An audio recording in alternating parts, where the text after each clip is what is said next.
It has been a little bit longer than I would have liked it to be, since I streamed last time. Whoa, what? That's not the account that I'm running. Hello? What? Why?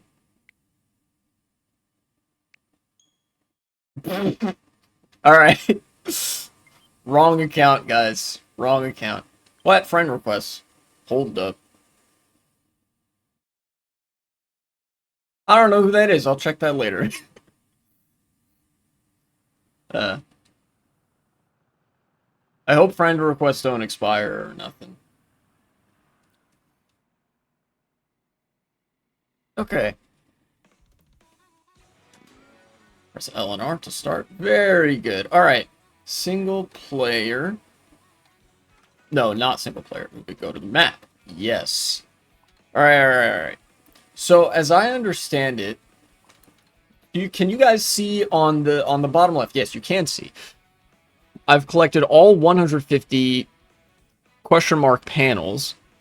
I don't know. In fact, let me look up right now how many Peach medallions there are.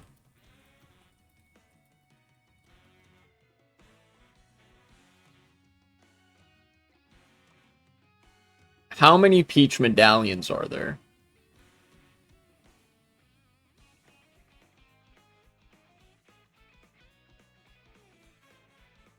A lot. 200? Okay. There are 200 Peach medallions. There are, as far from what I remember, almost 400 P missions. I'm not doing all that, dog. You know, I said I wanted to unlock a bunch of stuff in this game, unlock all the stuff. I think I'm going to not worry about the stickers as much. Now that, you know, I've gone through the trouble of getting all these panels and stuff like that, I don't think I'm going to worry about the P missions and Peach medallions as much because of the kind of headache that would cause. But I do have a strategy for unlocking all of the costumes. So if I... Let's just load in and start up at Peach Beach, right? As Koopa Troopa. If I change character here, you can actually see, I think. Here, let's sort. Yeah, if I change character, you can see there are a number of characters here that have alternate costumes.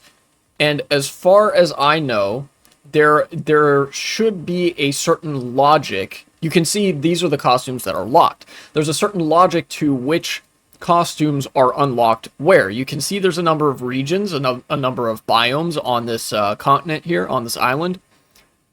And I think what I'm going to do is just go character by character and try to unlock their costumes by driving through these different regions and then, like, picking up the Yoshi,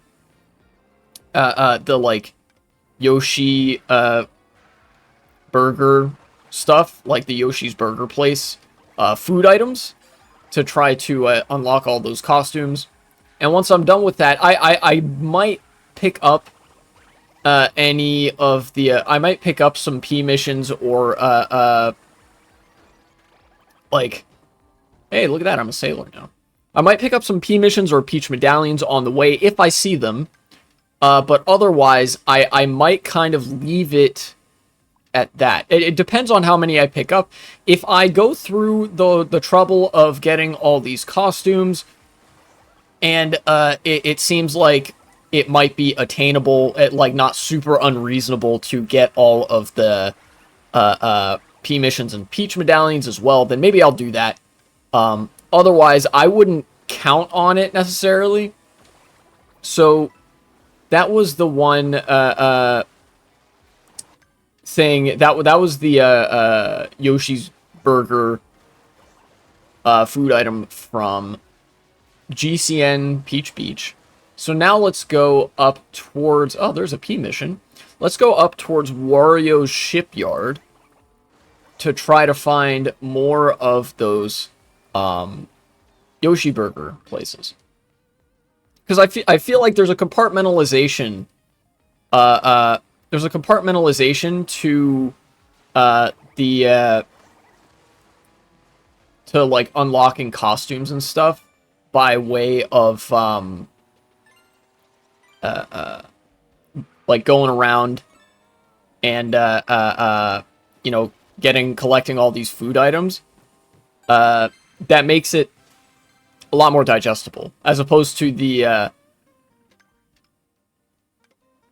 P missions and Peach medallions where you have to like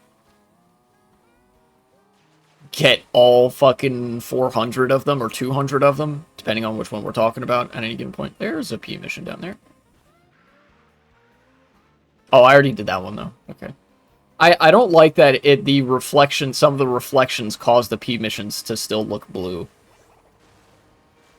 You know? Because when you haven't done a P mission, they are blue. And when you have done one, it turns gray.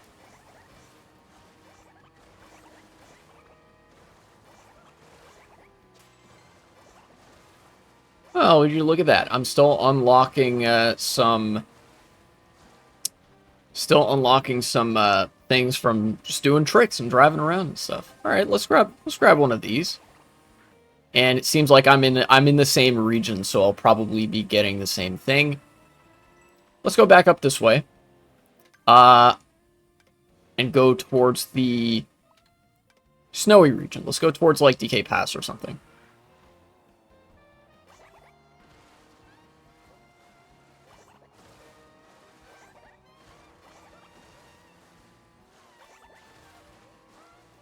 Right? That's this way, isn't it? Yeah, if I go up here. Oh, look at this. A star. Break these barrels. Okay.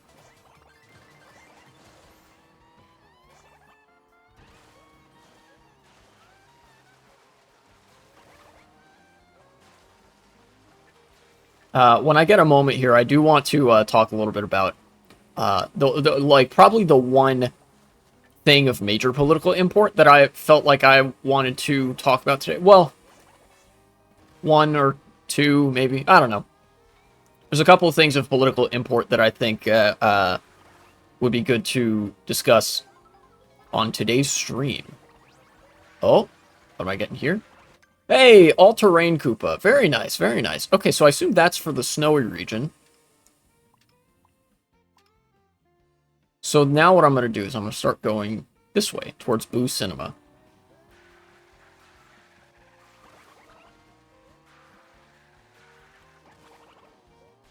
So far, so good. And once I unlock all the costumes for a character, I will also change vehicle.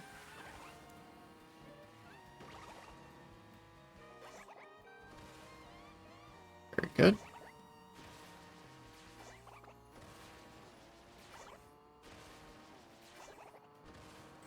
Eh. Be over there? Ow. Where am I going? Yeah, okay, okay. Oh, don't do that as King Boo. Maybe I'll do that next.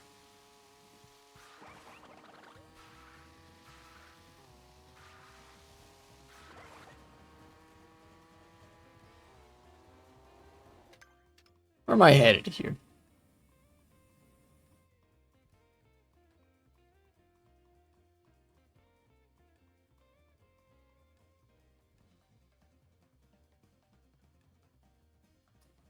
Well.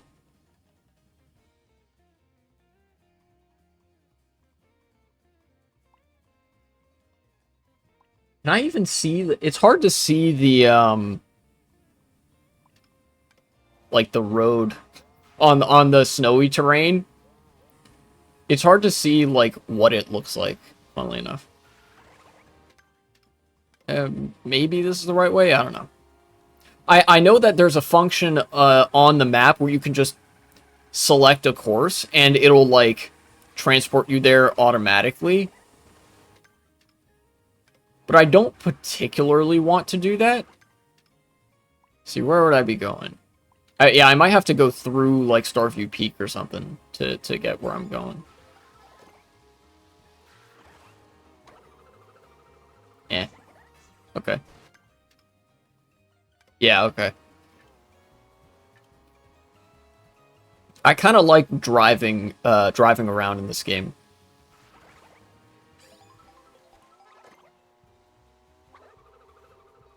Ah. No. May as well try to, get that guy. Nab him with a green shell.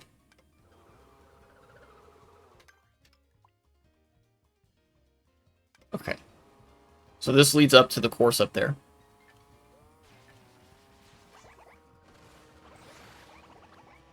And I think there should be like a Yoshi Burger something or other place relatively nearby. Maybe not. Either way, I've gotten the costume for the snowy region already, so I don't think it would give me anything different. I mean, we'll see how that works out if I find another one, right?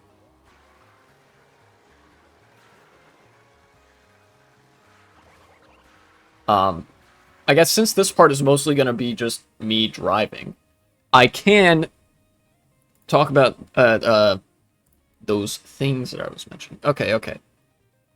So this is most of this is going to be old news, as it were. Let's go to the Nation magazine first. Sure.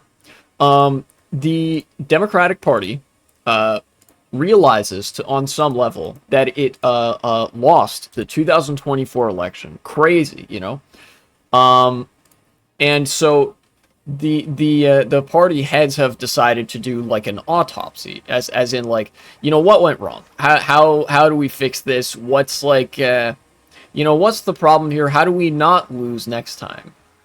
The problem with that is they've decided to... They know what went wrong. They actually do know exactly what were the things that cost them in the 2024 election, and they're committed to not addressing those things. In fact, they actually... the reason that everybody's, like, clowning on this, like, autopsy is because they... front load the dismissal of those things. Like, they dismiss them out of hand right away. Oh, nice. Here we go. Nation magazine reads, the Democratic Party remains committed to learning nothing from its 2024 defeat.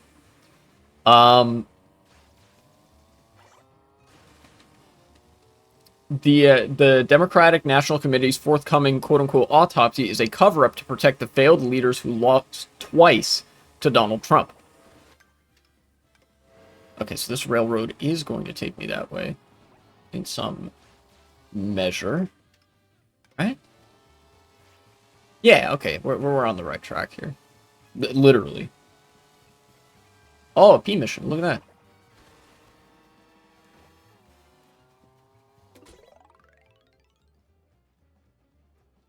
Brave the Haunted Forest.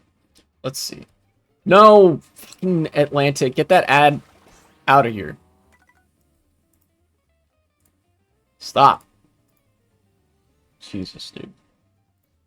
Screw off. Alright. Defeat can be soul-crushing, but at least offers the consolation, of education. That's true. Failure is the greatest teacher. But in order for failure to be a great teacher, you have to be willing to learn from it, and the Democrats are not. And that's where we find ourselves ultimately. Although this is only true if you're willing to learn. Oh shit, the article just says that. Okay. Surveying the failure of many of the radical causes, he had supported the great historian Eric Hobsbawm once reflected, nothing can sharpen the historian's mind like defeat. Not Hobsbawm, Hobsbawm. Hobsbawm's adage is certainly true of himself and many others. He cited an essay by the German historian Reinhard Koselleck. Okay, this is gonna be a whole lot of fluff and shit. Okay. And when I say fluff, I don't mean like puff piece stuff. I mean like they're burying the lead here. Let's try Rolling Stone. There are multiple news outlets that talked about this. Democrats are preparing a deliberately incomplete 2024 election autopsy from the Rolling Stone. The DNC's official 2024 postmortem will reportedly spend little time reviewing the Biden and Harris campaigns. There we go. So the the supposed political autopsy of why the Democrats failed will do nothing with respect to examining the actual failures committed.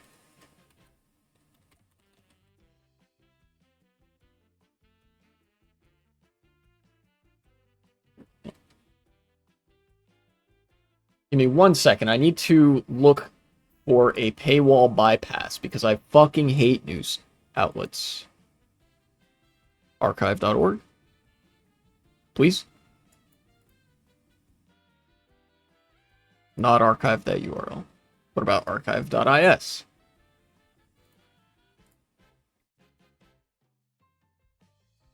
That is RT. Why?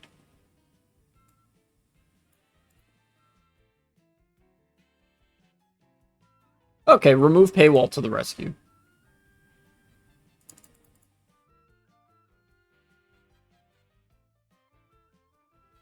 I think. Ah, come on. Man. It is unreal how much I hate the news media. You know, this shit used to be free. The internet, it was actually like, it took like more than 2 decades for companies to figure out how to effectively monetize the internet. And even still, they are not 100% successful. It is incredibly hard to lock digital resources behind a paywall. Inappropriate innuendo. Hello, welcome to chat. Hopefully this will... Well, I was going to say, hopefully your name is not a prophecy that foretells the character of your chat presence, but that's fine.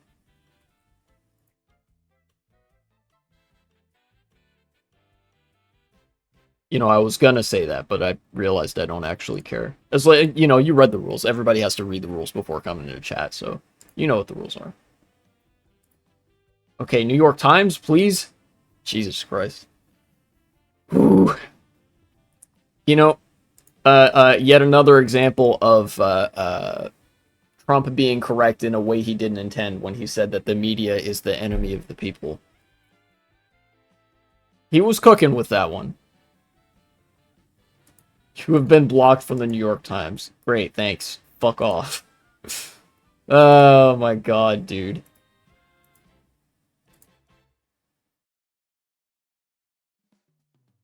The NYT should be able to charge for its work. No? Not if they post it online. The internet was originally a public service. In fact, it still is. It is such a critical part of modern digital infrastructure. It would be like asking you to pay for each glass of water that you fill from your water faucet. People already pay their internet bills. They pay for internet access and for electricity as utilities. Why should you have to pay beyond that? Right? Everything on the internet used to be free, which is why, you know, monetization on the internet is a very recent phenomenon, very difficult phenomenon to maintain because, you know, the internet by its nature is just an open source platform of sharing information. That's what it used to be with like government officials and particularly academics. It was like a hub for research and stuff like that. You know? I messed that up.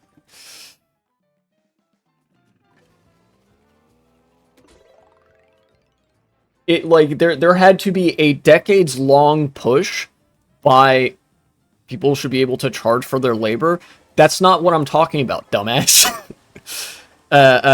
If you work as a web developer, if you do work that pertains to the internet, yes, you should be paid for that work in the form of a regular salary, the way people are paid for stuff.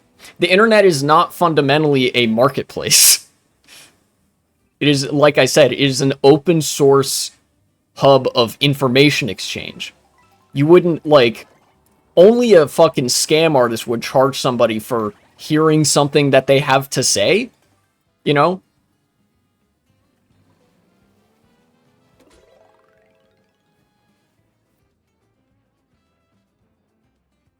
Regardless, the point is, I guess I can recite some details from memory. What you know, news outlets seem to be very keen on not showing people unless they subscribe for however many fucking dollars per week or per month. Is that the Democratic Party is putting together an autopsy in the wake of the 2024 election. The Democrats lost in 2024, and so they're kind of like, you know, what went wrong here. The problem is they're not actually asking what went wrong here. They are asking, all right, who can we pin this on? Seriously, the autopsy that the Democrats are doing for their 2024 defeat does not examine. In fact, it rules out possible failings of the Joe Biden and Kamala Harris presidential campaigns. And in fact, it exclusively focuses on activist groups that the party worked with, you know, nonprofits, PACs, unions, and stuff like that. Basically, what they're doing is saying, we know that this is actually our fault, but we're going to produce an official document that says this is somehow the left's fault. Because, you know, we don't feel like correcting any of our behaviors, because if we do that, if we amend our behaviors to be more electorally successful, that means we have to move to the left. And if we move to the left, then we forsake our donors. And even if we win, we want our donors to keep giving us money and capital for, I don't fucking know, stuff, I guess. You know?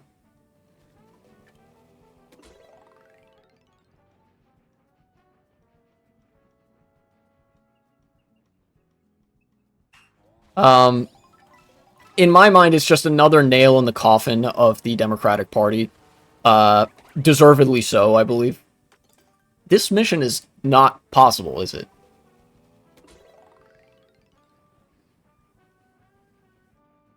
Well, I'm sure it's possible, you know, strictly speaking, but...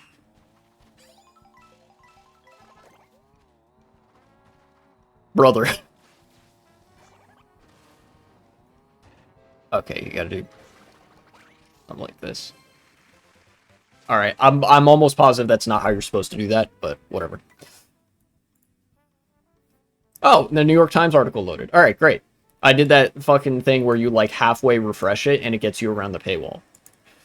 Democrats' 2024 autopsy is described as avoiding the likeliest cause of death. An audit being conducted by the DNC is not looking at Joe Biden's decision to run or key decisions by Kamala Harris's team, according to 6 people briefed on the report. Keep in mind, this is the New York Times, so they might throw in some random bit about trans people, because that's kind of what they do, but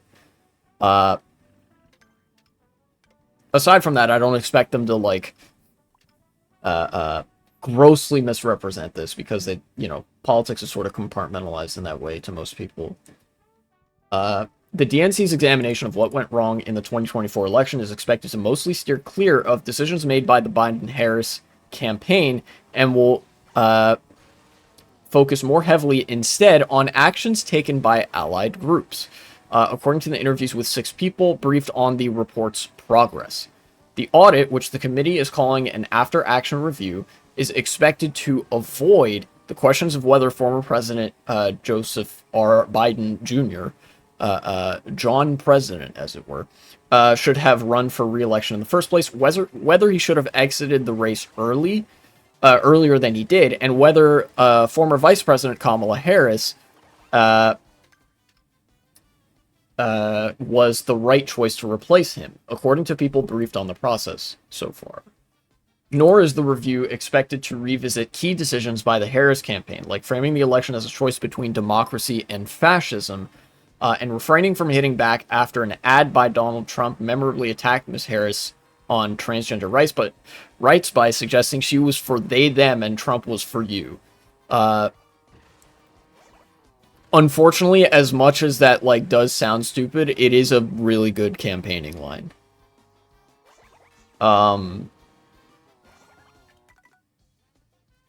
Royal Democrats in the months since Trump took back the White House. Party officials have described the draft document as focusing on the 2024 election as a whole, but not on the presidential campaign, which is something like eating at a steakhouse and reviewing the salad. Thank you. That's actually a pretty apt analogy. You know? Here, let's try to find one of the Yoshi things. He could be out here somewhere, right?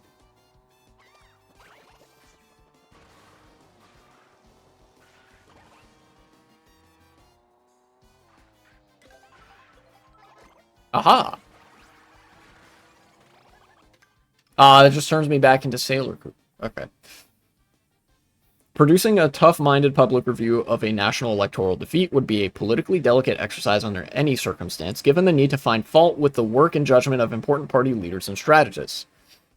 Are you sure this is only a delicate exercise within the party itself, not for the general public? The general public, to give you a sense of like how autopsies like this typically go. The only reason you would produce an autopsy such as this is if your party is, like, in a slump, right? Which means people already hate you. You can't rightly make people hate you more if you try to make an honest assessment of where your party has failed. You know, this was true of the Republicans in 2012. It's true of the Democrats now. But what you can make people hate you more over is if you dishonestly try to cover up the fatal flaws in your party platform and instead placate internal leadership and donors by saying, actually, it was the constituents' fault, it was the left's fault, it was the activists' fault, and we are blameless little birthday boys, right? That has drastic consequences for public perception, and that would be the manner in which this becomes quote-unquote delicate. I assure you, taking a good long hard look at your mistakes is not a delicate process. It is an introspective process. It's actually quite the opposite of delicate. You have to be willing to be kind of brutal. It's hard to communicate just how stupid that framing is from both the Democratic Party and the New York Times, although it's possible they're just looking at this from the perspective of party leadership, because all the journalists in the New York Times aren't actual journalists, they're access journalists, and so they're obviously looking at it from the perspective of maintaining their contacts in these places of power. So, you know, basically, again, the media is the enemy of the people, so they're going to be like, well, you know, the Democrats have to tread lightly. No, they fucking don't. They have to go on a ruthless, like, unapologetic romp of trashing party leadership. What is this? Show the swamp the power of superstars.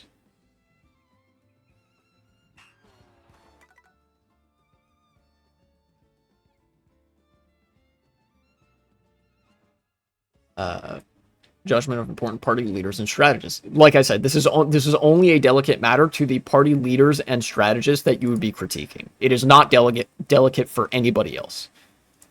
It's particularly fraught for the new DNC chairman, Ken Martin. Big fucking pussy. This is the guy who cried on in an audio interview that was leaked between him and David Hogg, where David Hogg said, yeah, you should be less useless. Like, Democrats need to be less useless. We need to start primarying people. And Ken Martin started crying and saying, I haven't gotten my sea legs. I'm only 100 days into this job and I haven't done anything. Like, damn, skill issue. Leave. Anyways, Ken Martin promised a post-election review from his first day on the job, but his first few months have been plagued by infighting and financial strains. Yeah, it's almost like he's still just part of the do-nothing strain. Damn, if you promised a post-election review from day one on the job, why didn't you start on day one of the job? God damn. We're not interested in second-guessing campaign tactics or decisions of campaign operatives, said the Nebraska Democratic chairwoman. Wow, great. We're not interested in second-guessing ourselves in this report that's about an autopsy of what we did wrong. We're interested in what voters turned out for Republicans and Democrats and how we can fix this moving forward. Which means like we're interested in how do we capitulate to the right even further. Remember, the Democrats actually like don't campaign to real people. The Democrats have an imagined almost caricature of a like moderate conservative upper middle class suburbanite that doesn't exist and has never existed in recent years. Like, hasn't existed probably since like the year 2000. And they are like they campaign to imaginary people that they like.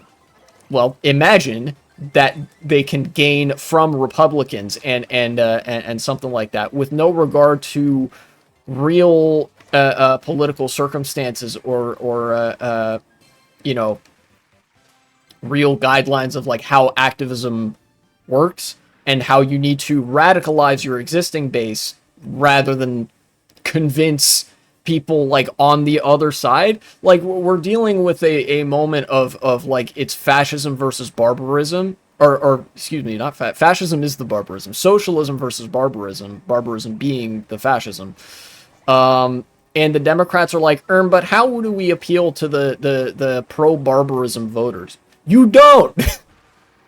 And people have been screaming that at them over and over and over again. You know, it's been like a perennial struggle of the left in America to try to convince the Democrats to stop appealing to Republicans and to stop appeasing Republicans. And, like, the Democrats just won't go for it. They just keep doing the, like, they keep dismissing the left out of hand in favor of, like, the right. The right votes for the guy no matter their disagreements. It makes sense to me to entice these voters. That way you don't have to worry about appeasing many conflicting groups. Well, no, donors? Yeah. The right votes for their guy no matter their disagreements. Makes sense to me to entice these voters. It shouldn't. It shouldn't make sense to you to entice certain voters because you don't win support by like being a salesman about it. Right? Does that make sense? You win support by having a popular platform, having a platform that indicates that you believe in something, and believing in it hard enough to actually make enemies. As paradoxical as it sounds, trying to entice a wider tent to join you shrinks your tent. You know? Like Democrats trying to constantly reify themselves as a big tent political party has only shrunk their tent because of their unwillingness to alienate certain conflicting groups of interest from that tent. For example, the Republicans are a big tent party, as are the Democrats, but they are perfectly willing to say shit that alienates a ton of people. The Republicans are blatantly anti-immigration. They're anti-LGBT. They are anti-black. They are anti- union. They are anti-worker, etc., etc. But that wins them a lot of support because they will rep those positions in a hostile environment and they will make rhetorical appeals consistently along those lines. They ostensibly actually believe in the things that they say they believe. The Democrats have compromised. There isn't a single thing that Democrats haven't been willing to compromise on, including but not limited to the construction of concentration camps. Like, as a result, it doesn't matter that on paper they are pro-union, pro-queer, like, civil rights, etc. They're not willing to actually stand by any of the principles that they espouse. Not when it comes to a hostile environment where, you know, billionaires or some such will push back on that. So they start bleeding support, despite their, like, stated positions being way, way less evil, because they're not willing to stand by or rep those positions. Does that make sense? That's why you can't entice, and you can't appeal to voters on the right wing. This is a mistake that Democrats have made constantly for the past 45 years. You know, the history of modern America post-Vietnam is a history of the Democratic Party become more conservative despite what all electoral evidence has shown to be effective. Did you say they're anti-black? Yes, Republicans fucking hate black people.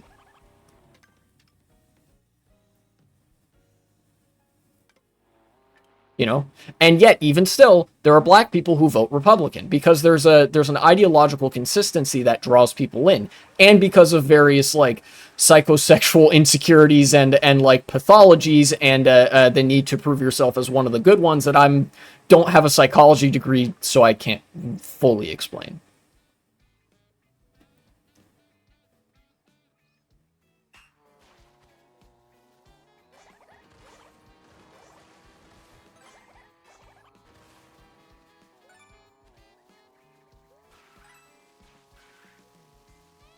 I don't think that's entirely true. I do know there are many that are out there. No, it is entirely true. The Republican Party ideologically is anti-black. In fact, this has operated to their detriment.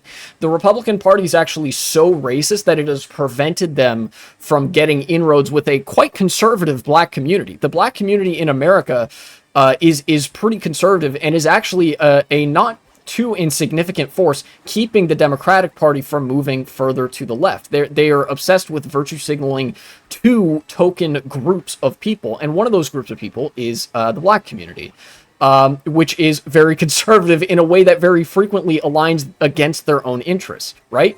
Conservatives will like whine and whinge about like the most obvious elements of this, right, is that conservatives will whine and whinge about like what black people have done to America and how like thug culture is ruining this country or some shit like that, and they'll just like call black culture degenerate and all sorts of stuff, right? We all know the upfront ways in which Republicans are fucking racist.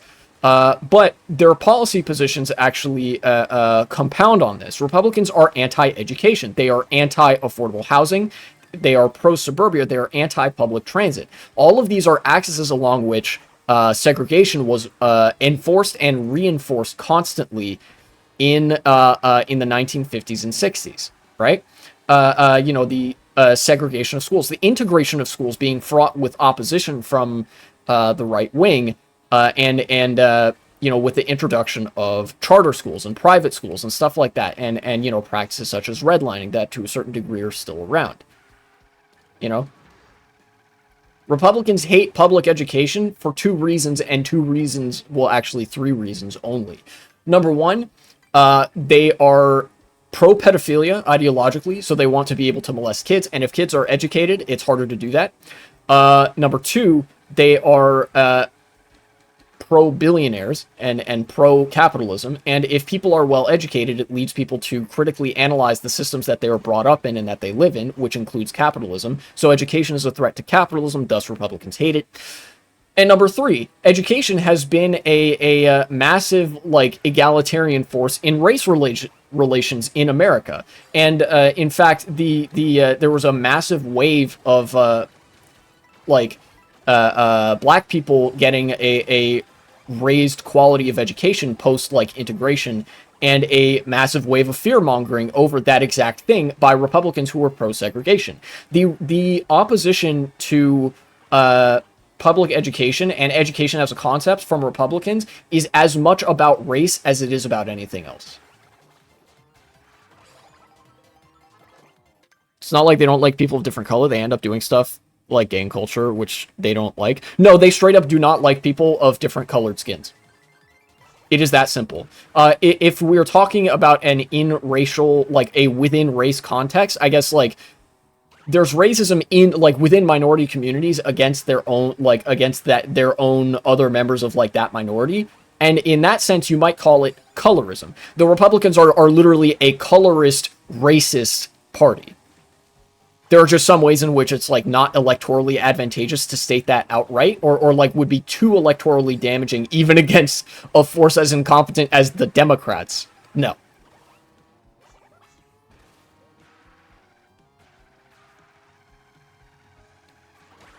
All of the things, it's like, it is no coincidence that all of the cultural markers that Republicans despise are cultural markers that are associated with black culture. Even like really, really harmless ones. In fact, oftentimes it's like stuff that's objectively a boon to American culture, stuff like hip-hop music and urban style of clothing, at like streetwear and stuff like that. You guys, I don't know if you guys remember this, but in the early 2010s, there was a whole like Fox News crash out. They did this for several years on end, where they were talking about the inner city gangs, and how they would like sag their pants and stuff. I will give you infinite guesses as to the kind of racial associations that's designed to draw in the minds of most people. You know? In fact, I'll even go a step further. Some lefties might not even be willing to bite down on this. Republicans fucking love gang culture. They just hate it when black people do it. Republicans love the cops. The cops are just a state-sponsored gang of armed thugs that'll, you know, shoot your dog. Or shoot you. You know?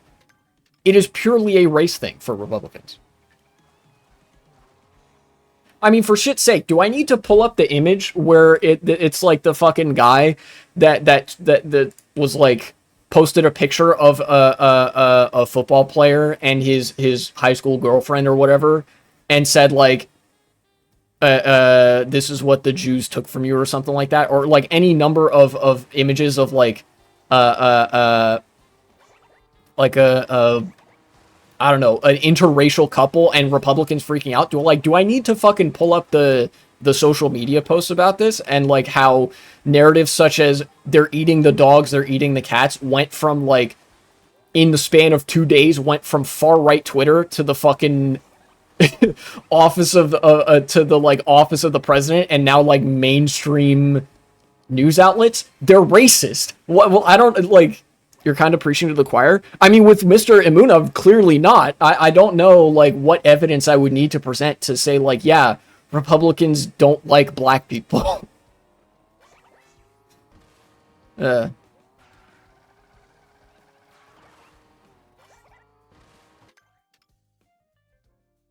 only have one more costume to unlock.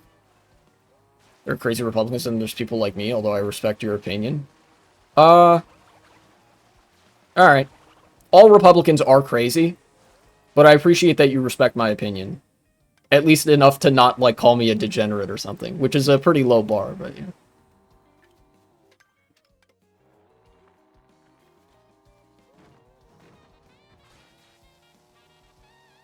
I will be forthright, though.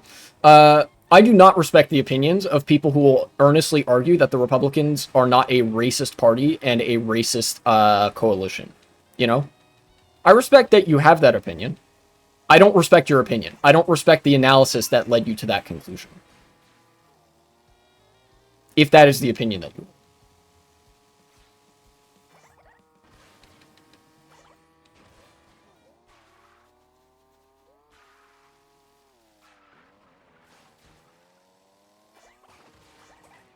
Is it? Whoa, what the fuck?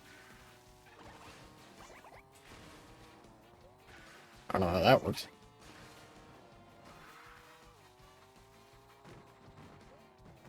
Here I am trying to go for like a peach medallion, which I said I wouldn't do, but whatever. Look, I'm right next to Mario Circuit, ain't I? It's like up here. Yeah, there it is. Anyways, look, I got really sidetracked. This was supposed to be about the post-2024 election autopsy that the Democrats were doing that in no way addresses their failures in the 2024 election. And their failures is all involve adhering to a status quo-aligned conservative ideology that holds that, like, you don't actually believe in anything, it's the end of history, and the only way that you can campaign, and the way that you should campaign, is by trying to appeal to groups of people instead of, like, trying to campaign for ideas. Does that make sense? Like, the Democrats have decided that the only way to do politics, to do electoral politics, is to, like, try to cynically pander along identity lines to certain groups of people, unless those groups of people identify with anything left of dead center or are trans. Basically, Democrats fucking love Republicans, and they're unwilling to give up on that. I do not believe that all Republicans are racist. One, again, we're not all like that, in my opinion. I actually don't think that that's a matter of opinion. I think there is research to confirm that Republicans are more racist than everybody else. I don't think every last Republican voter is racist. I do think that it is a racist party composed overwhelmingly of racist people, and you will never find a Republican politician that is not extremely racist. That's kind of how the party works, right? Hell, racism isn't even like racism is even kind of like a passé discussion. Right? Like the Republican Party, more so, the bias that defines them right now is having a burning hatred for immigrants and queer people, defending a genocide by like saying that all Palestinians deserve to die, and being pro pedophilia and protecting Jeffrey Epstein. Those are the modern, like, it's not that frequent that Republicans really talk about you know, race in the way that they used to in the early 2010s. You know?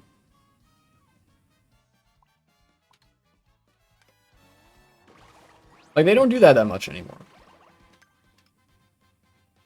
Okay, so right now I'm Goggles Koopa. Maybe if I, like, go down to the desert. What is racism in your opinion? Well, if you're asking what is racism, that's not an opinion question. Let's see the textbook definition. Racism. Definition. Merriam-Webster. Number 1. A belief that race is a fundamental determinant of human traits and capacities, and that racial differences produce an inherent superiority of a particular race. This is what's more commonly known as scientific racism. That's one definition. Also, behavior or attitudes that reflect and foster this belief, racial discrimination, or prejudice. 2A, rather. The systemic oppression of a racial group to the social, economic, and political advantage of another. Specifically, white supremacy. 2B. A political or social system founded on racism and designed to execute its principles. There you go. Dictionary definitions of racism. Republicans fucking love white supremacy.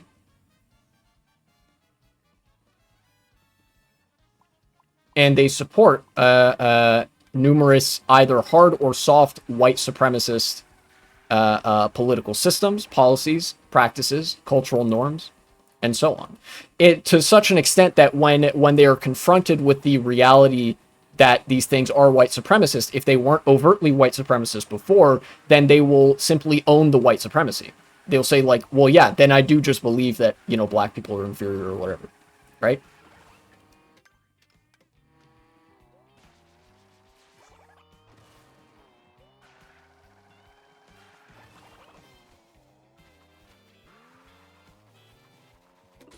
Keep in mind, I didn't claim that I'm not racist, right? Like, if we're using such a definition of racism as to include minor racial biases, of course I'm racist. Everybody would be racist with definitions like that. And there's value to having definitions like that to sort of understand, define, and like characterize racism, right?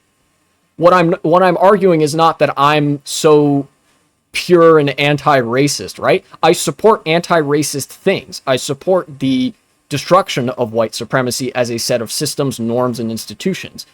Republicans support it, and they will continue to support it if they are successfully argued into a corner where it's like, okay, so do you support white supremacy or don't you? Under the agreed upon conclusion that all of these things that presently you support are white supremacist in character. The destruction of the education system, which has been a massive boon to the black community. The destruction of workers' unions, which has been a massive boon to the working class of all races. You know?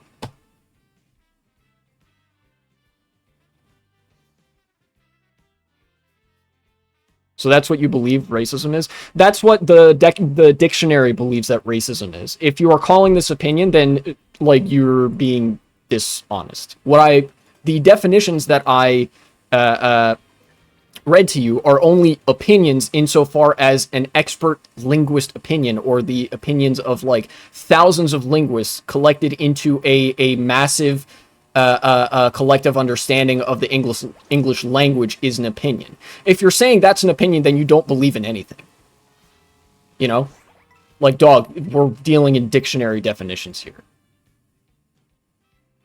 I'm not saying it's opinion, it's fact, but many Dems don't think the same. I would love to see a source for that.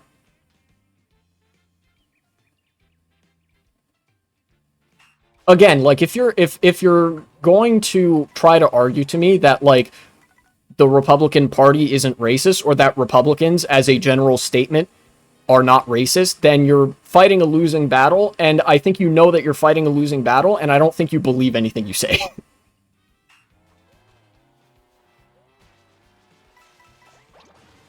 Like, what? In my honest opinion, I think ultimately you're a sophist.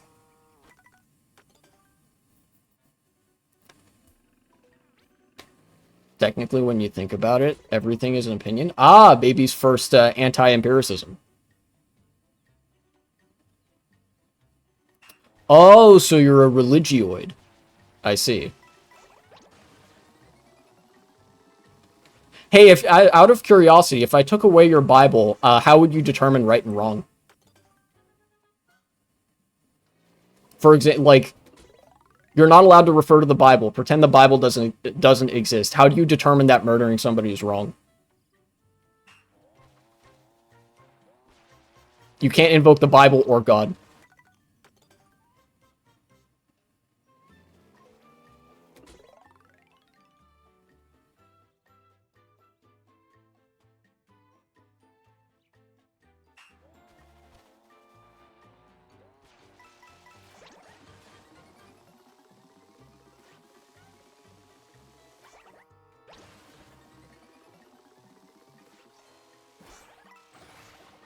Oh, that's a glider thing? I don't know how I was supposed to believe the morals in us kind of give us a clue that that's wrong. How do you determine that? How do you determine what's right or wrong? You no longer have the Bible, you no longer have God. How do you determine that? I know how I determine that, but I want to hear your explanation, since you think that it's not possible for an atheist to have a code of ethics. There's a new Koopa costumes. Okay, I'm on the way to about where I was thinking about going anyway. You can't, because you have to have a god to have morals. Wrong! Incorrect. Try again.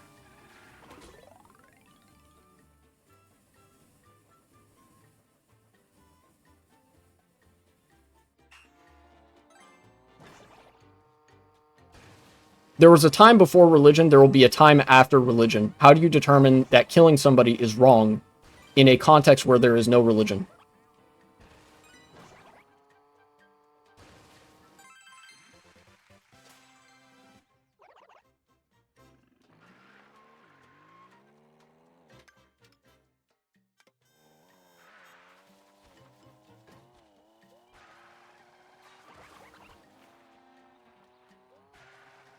Once again, you can't.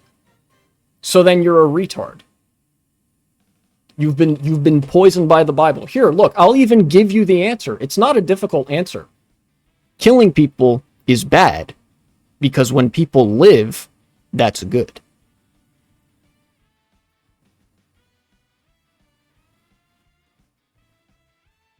And of course, when you get into much more complicated social structures, when there could be extenuating circumstances as to any given act and the outcomes wrought by that act, you can deal in edge cases as they arise. I ask you, why does any of that need God to work? Like, are you so morally deficient that when presented with like a reality in which there's no God or no Bible, you do not have an answer to why murdering somebody is wrong? Because right now what you're telling me is the only thing that is keeping you from being a sociopathic murderer is the fact that there's a little book that threatens you with divine punishment for killing somebody. Yeah, that's exactly what I'm saying. You don't have a ethical framework. You're insane.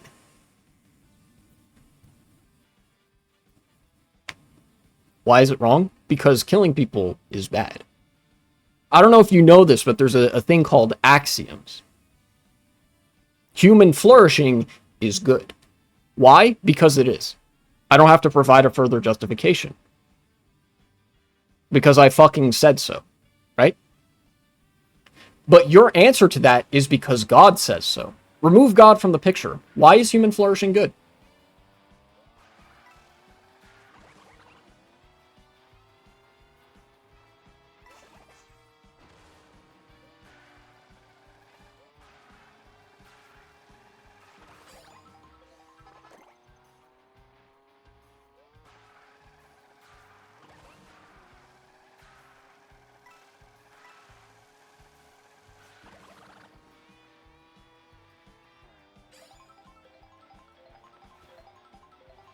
Where's the Yoshi Burger place? Here it is, okay.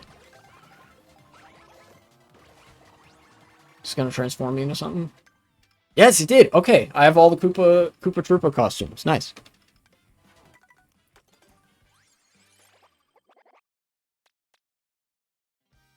This is gonna be an infinite loop. Human flourishing doesn't matter if there's no God. It only matters that we survive. Wait, you simultaneously, like, answered and not answered. Look, I don't know if you realize it, but you answered the question correctly at the end. It only matters that humans survive and, like, flourish or whatever. That human flourishing is good just because it is good. We're learning here, all right? That's called an axiom. That is called a philosophical axiom. Human flourishing is good because I say so. Because it is good. You can't, like, get any more basic than that. Why is killing bad? Because human flourishing is good. And killing reduces the amount of human flourishing. There you go. None of that has anything to do with God. None of that has anything to do with God. And if your axioms rely on a God being present, then what that tells me is you don't have any beliefs. Your beliefs are only as strong as the divine punishment that you were threatened with, which is to say, non-existent. There's no such thing as divine punishment, right? Like, oh, you will suffer infinitely in the afterlife. Yeah, great. I would love to hear somebody tell me about that after they fucking died.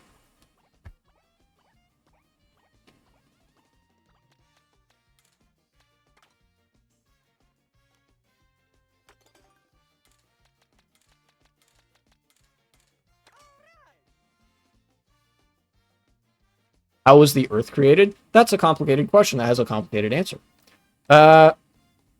Being a rock in space that is very big at a basic scientific level, it was created by a number of very complex physical processes that resulted in, you know, solid debris floating around and coalescing around a local star. In a similar manner to how other planets are sort of created as well. To the best of our understanding, Earth was, like, formed by numerous, like, rocks basically colliding with each other over the course of billions and billions of years. This still happens sometimes. Whenever a meteor, like, strikes the Earth, that's part of the process of how Earth was initially created. There's just a lot less of those rocks floating around. Because, you know, initially, stars are born from nebulae, large clouds of gas, and sometimes those clouds of gas can, you know, clump together. So certain elements can cool off to such a degree that they change their state of matter, etc., etc. Basically, enough rocks banged together, stuck together, formed, you know, and like formed a large enough thing that had a gravitational field that eventually you had a rock that was basically the size of the Earth. Over time, just the right circumstances enabled the, like, liquid water and stuff to exist without melting or evaporating or freezing. Sometimes it did freeze quite a lot for long periods of time. And, you know, over time, different, like, chemical processes developed. Created all this beautiful nature. In a sense, you bought an IKEA table and it built itself.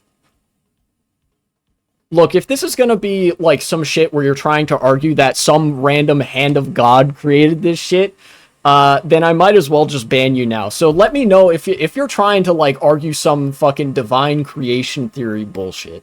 Just save us all the trouble and I can ban you now and never have to see you again.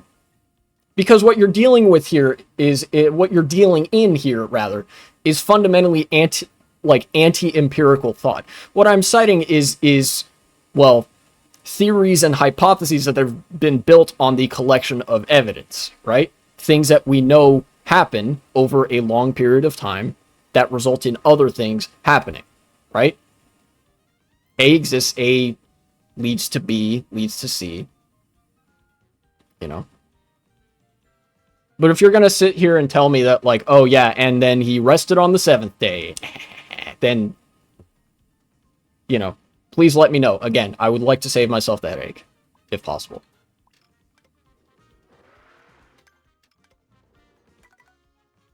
I would love to debate with you. That's too bad, because you are a brainlet, and I'm not interested in debating with somebody who would result in me crashing out, losing brain cells, and having a shit-ass day. And I don't respect your religious beliefs, because they are making you a way worse human being. Here you are hounding somebody for a debate in their Twitch chat when I'm here to, like, talk about current events and my thoughts on them and play some nice Mario Kart, and you have no regard for the flow of conversation. Clearly. Bye.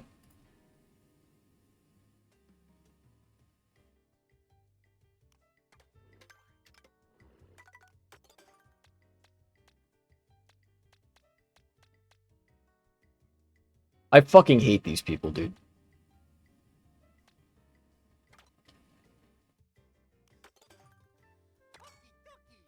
I'm gonna change sticker as well. I unlocked a few. Yeah. Look at that. Super Circuit. Let's go with the B Dasher, the classic Mario vehicle. Bro, I'm not gonna lie, that wasn't even, like, entertaining. That was a fucking, like, half an hour of that guy concern trolling and pretending to be intelligent before revealing that his entire belief system is predicated on a divine patriarchal figure that will punish you for doing anything wrong. Yeah, literally like a child's brain. Like, you can't argue with them.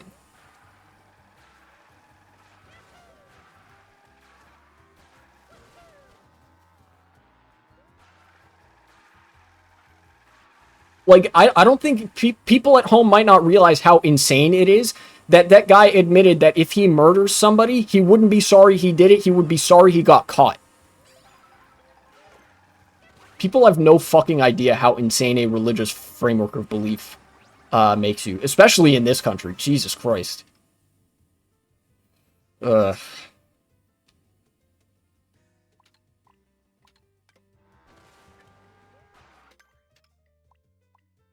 Sure, let's go southwest here. So you're like, why should I care if there's no punishment? Yeah, exactly. That's like, you can always, like, if in the process of interrogating either your belief system or somebody else's, there should always be a way for you to work your way backwards with the Socratic method, however sloppily I may have employed it. You know, I'm not the greatest at debate. I have some debate chops, right? But, like, there's only so much you can do when you're faced with somebody like that. There's always a point that you can go back to where eventually you are faced with philosophical axioms, where something is simply good because it is good and that is what you believe, right? Like, you know, an axiomatic difference of opinion would be like if I said, I believe human flourishing is good, and somebody else said, like, well, I don't agree. I think human suffering is good and we should maximize human suffering, right? There's no way for me to argue against that. That's the point at which you find a rock and you beat the other person to death, right? That's a axiomatic difference of opinion. It's literally irreconcilable, right? But this guy was saying that even his axioms, the things that you just believe because you believe it, right? Like, you believe it because there's, like, no more fundamental or basic thing that you could believe. Even that guy's axioms were completely contingent on a god figure that would divinely punish you for behaving otherwise. They don't believe anything. People who think like that, they don't believe anything. They only believe in the stick that you hit them with. Which I shouldn't need to tell people is, like, absolutely unhinged.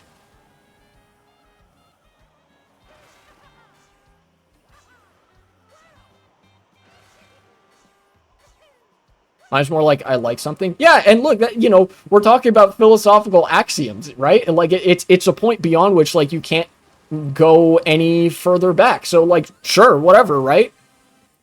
You know, why are good things good? Because they're good. You know, your answer to why is a like extremely basic good thing good cannot be because God said so. Because now you're just like, again, you're in like child brain mode. Ugh. God damn it. This was originally supposed to... I'm definitely not going to make this a segment now. I originally wasn't planning to either. This was supposed to be a fucking segment about the Democrats, like, autopsy, quote-unquote, of the 2024 election, where they were like, yeah, we don't need to interrogate any of the things that we did wrong.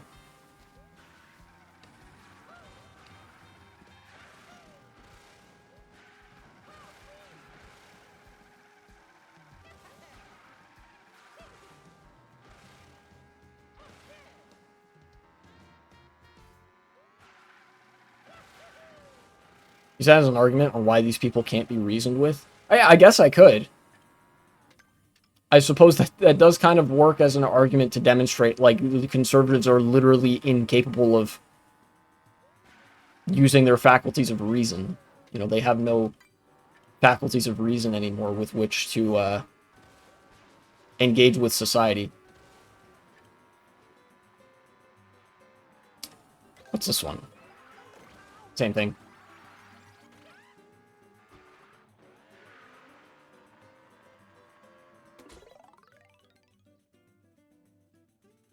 History killed each other over opinions. Oh, yeah. People have, like... You should believe in something strongly enough that you're willing to go to lengths for it. Like there should be something that you believe in hard enough because of, like, the reasons of it being good that you're willing to work, like, do actual work for it. You know? Which usually entails a fight in which somebody will die. Not to say, like, a fist fight or whatever, but, like, you know, think about what activists do, right? Activists believe in a cause hard enough to go to bat for that every day, either in a, you know, in a court of law or, you know, on social media, in, you know, in the ear of politicians who may not care about what they have to say. And every day that they lose that battle, somebody dies. You know, somebody's, like, going to suffer as a result of you, like, not being able to realize your vision for the world right away. But it's important for you to have that vision to motivate you to, like, do something good, right? And in order to do that, you have to actually believe in something that isn't just, how do I get God to not punish me with eternal suffering in the afterlife, right?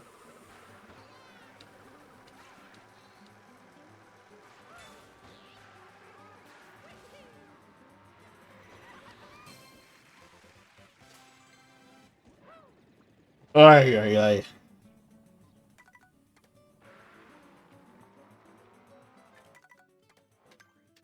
In fact, this is one of the things that makes me argue that there are a lot of progressives who are religious that aren't actually religious. You know, it's kind of just like a social in-group out-group thing, because there are a lot of there are people who I believe are much better people than you know, than your average Jimbo, right? If there is something you know, in like their religious text that is obviously antiquated, they will acknowledge as much, which means that the source of their beliefs isn't actually the religious book. It's what they believe, right? That in my opinion, that is a green flag. You know? So, like, your average progressive that, like, maybe takes a look at... here, let's use an example from another religion, right? Because I have read the Quran. You know? Say there's a progressive Muslim out there who you ask about the passage in the Quran that says that women should have half of the property rights that men have, right? Like, effectively, like, a woman should count as half of a person, right? It does say that in the Quran. If you know, you could ask a progressive individual, like a left-leaning Muslim, about that passage or those, you know, passages in the Quran, and they would say, yeah, you know, it was a different time. They might make some excuses, but ultimately would probably agree that, like, yeah, you know, we've advanced as a society, and you know, women should have the same rights as men. They would take a different stance from the Quran because they actually believe in something that isn't necessarily grounded solely in the holy book or the divine punishment that is implied by the existence of, like, you know, a god figure. Does that make sense?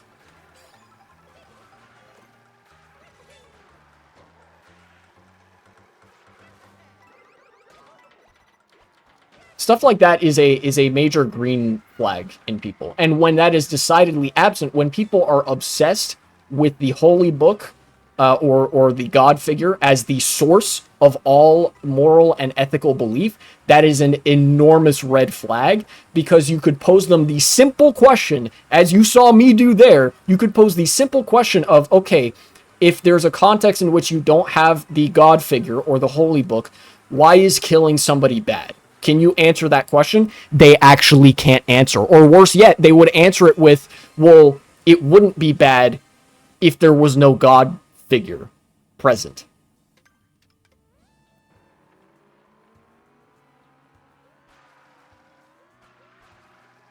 Reminds me of when I was 5 years old. Thank you.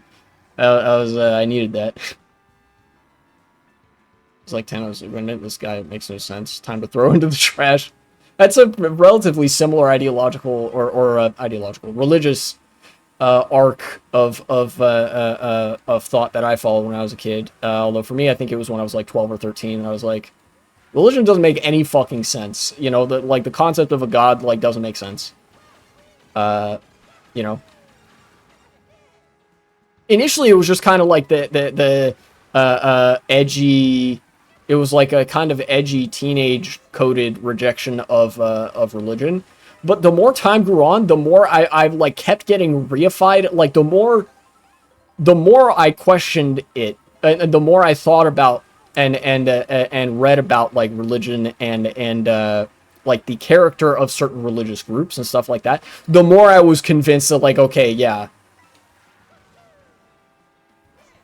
And I wasn't raised in an especially religious context. I mean, I guess it was kind of religious in a very secular sense, in that it was a multi-faith household, but it was ultimately still a household of faith, if that makes sense.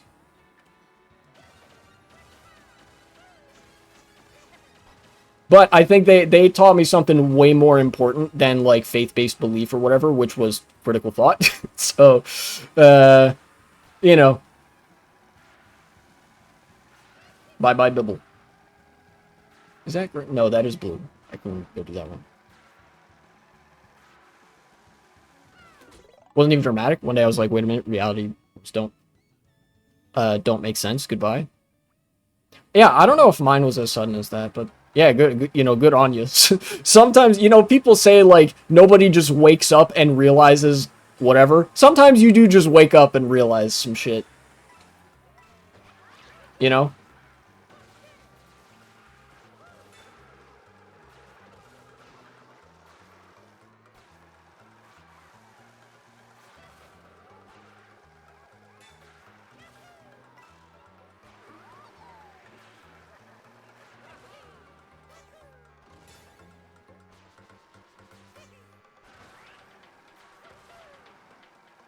Double item? Please give me a mushroom or something? Okay, green shell.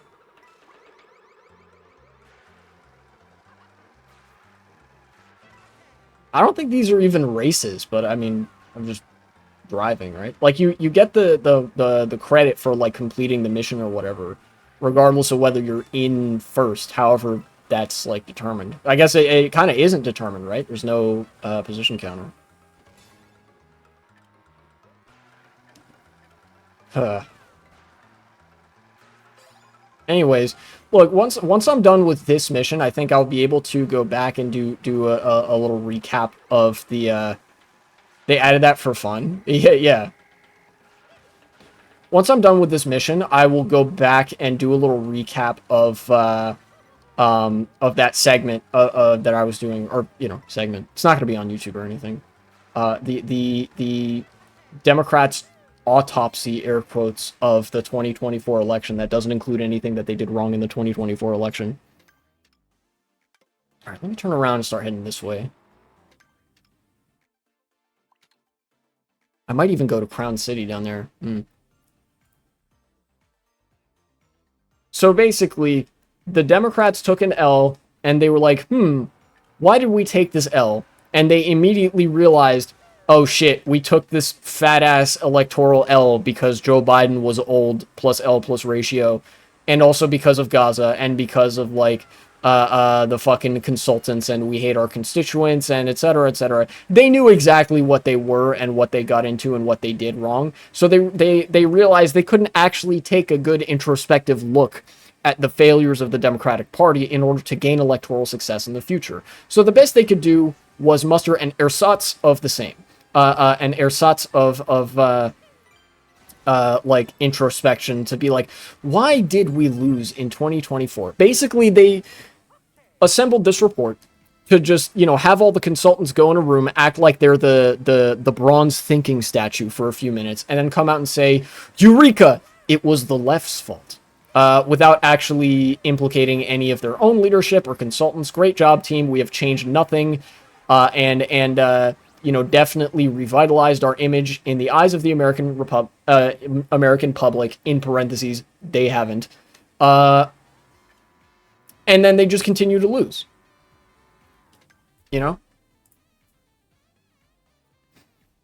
It's expected to argue. Well, here, hold on, let's see. I'm not even done with the article yet. There's like a decent chunk of this left.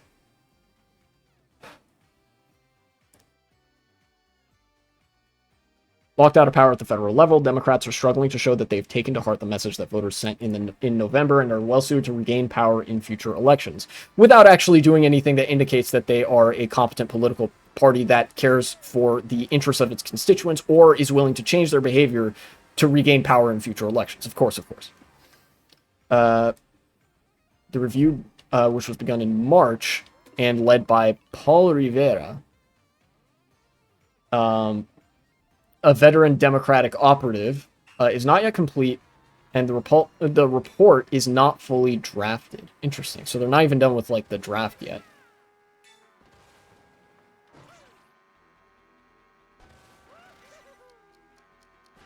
Wow, this was kind of a tricky one. I got it first try, but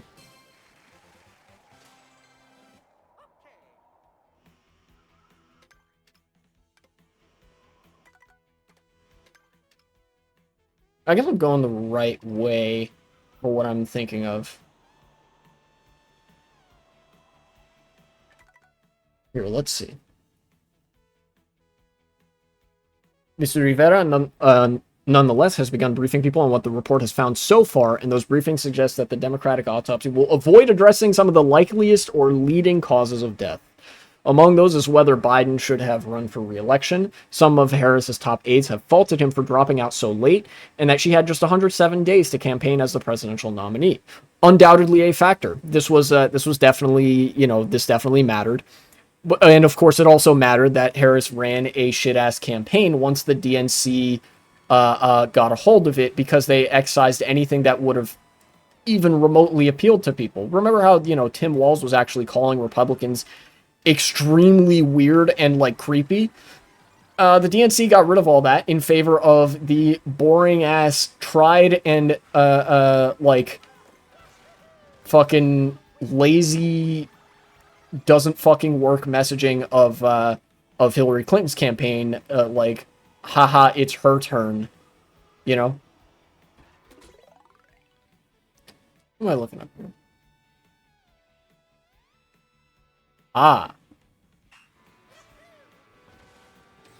But yes, of course, Joe Biden dropping out so late did ultimately have a role in this. Top Dems said they did not intend for the report to address strategic.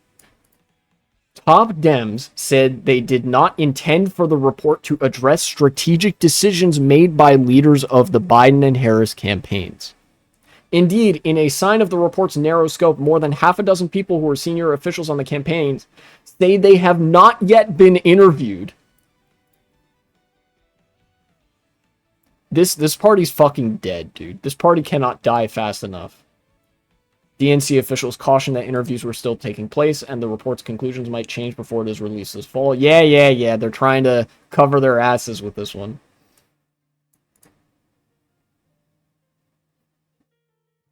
folks might be better off holding their applause or their criticism until we've had a chance to complete our work and people can actually read it. Basically, they're saying they like, again, they're sorry they got caught, you know, from the Democratic ops. Oh boy. People briefed on the report's progress said they'd been told it would focus more on outside groups and super PACs that spent hundreds of millions aiding the Biden and Harris campaigns through advertising, voter registration drive, and turnout efforts. So they're blaming all the fucking nonprofit groups and like political activist groups that did all the work.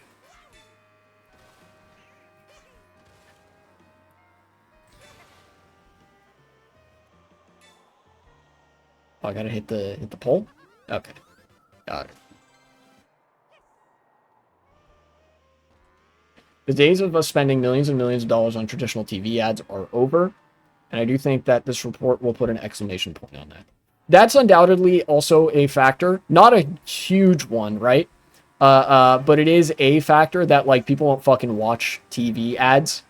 You know, you got to be doing things online. You got to be posting online and shit like that. And because I know that this leads to the Democrats saying we need our own Joe Rogan. No, you fucking don't. What you need is an online presence. And what you do, how you do that with a more decentralized coalition such as the left, is you have to believe in a populist message. Like, if you are a true-blooded populist, and if you believe in that shit hard enough to rep it online, do some Instagram posts, do some Twitter posts, I don't know, people will do your campaigning work for you because they believe in the same things. Look at what Zoran Mamdani did. This is the blueprint. And it's like, ultimately, this is kind of gesturing at what the Democrats have tried to do to crib on Zoran Mamdani's style, right? They're trying to copy the style without the substance. What they are trying to avoid having to come to terms with in a report such as this is that you have to have the substance in order for the style to even work. It's beyond their comprehension. Yeah, because they're a bunch of old like dinosaurs and like consultants that are all working themselves into a state of like Washington D.C. fucking capital class signal degeneration. You know, like pattern degeneration when an AI samples from itself over and over again. They're working themselves into that state, and it is literally foreign to them that somebody might believe in something other than, like, I don't know, a paycheck. Unironically, Republicans believe in something more strongly than Democrats do. The difference is that what Republicans believe in is that you and me should die, and this country should die, and billionaires should have the right to rape it to death. And that women shouldn't have rights. That's what Republicans believe. But they believe that authentically. You know, they don't need to, you know, fucking consultant screen test a bunch of bullshit to try to, like, effectively convince the constituents that they believe in and are on their side, because they actually believe that. You know? Hassan tried to tell them this to their faces and it didn't work. All the more reason, I think, that the Democratic Party actually just needs to die. Like, you know, there have been so many opportunities, big and small, obvious and not. And, like, there have been the most ideal possible circumstances where you might think, okay, maybe the Democrats might be willing to change if these very, very specific circumstances are met. It literally, the most popular left-leaning content creator talks to them and puts it, I'm sure, in a very diplomatic tone. Hassan's actually pretty good at that if he was meeting them face to face. I think I remember even what he was like a clip or two from what you're referring to, basically. And if even under those circumstances, yeah, he wasn't like being hostile. He was trying to just matter-of-factly communicate it to them in a way that indicates, look, you know, all you got to do is, you know, try, you know, change in such and such way, and you'll start having success again.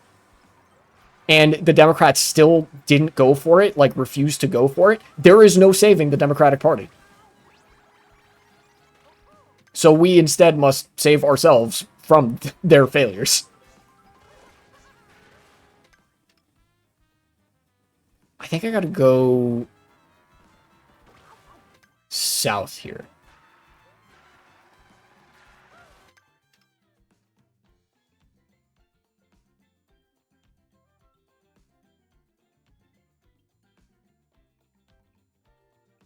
Oh, great. In particular, according to people briefed on this report, the after-action review is expected to place blame with Future Forward, the party's main super PAC, which spent $560 million to support Biden and then Harris.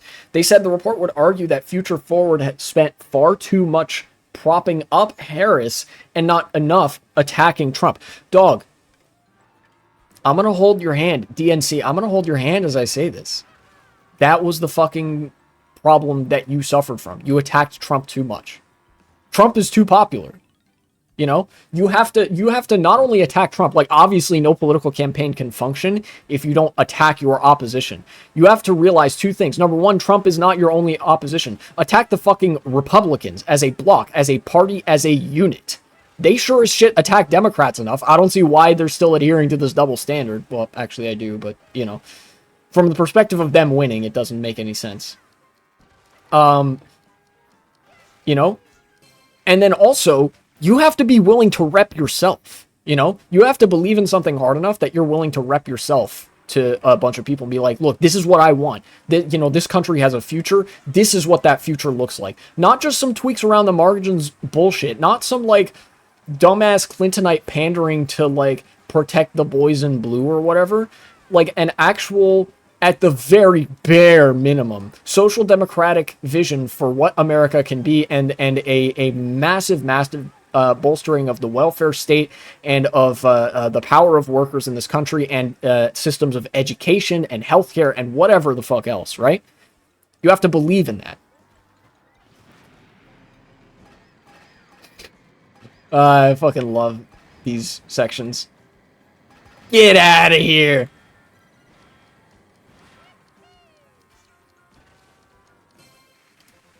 69 every time.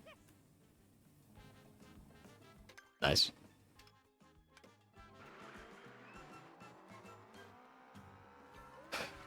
It is expected to argue that Future Forward's advertising approach was too focused on television programs to be effective. That may be true.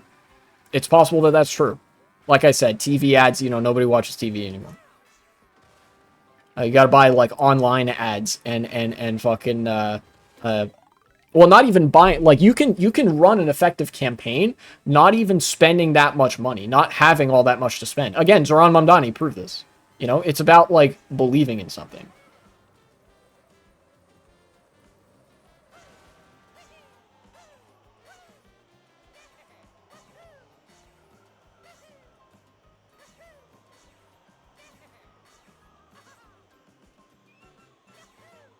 No, how did I miss the poll there? Goddamn.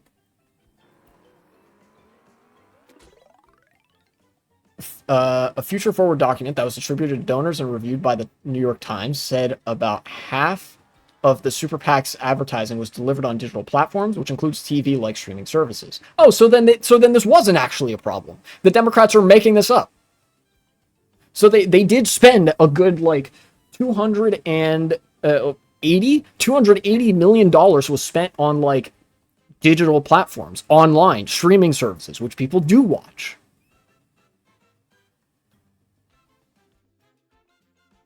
An anonymous Future Forward aide said just 13% of its advertising was positive about Harris, and the rest was attacking Trump. Yeah, that's got to change. But again, that requires Democrats to believe in something affirmative, and they don't. So it probably won't. I'll probably try to skim the rest of this, because I've said the same thing about like a dozen times by now. Alright, I cleared. Where am I now? Oh, I'm actually pretty close to Crown City.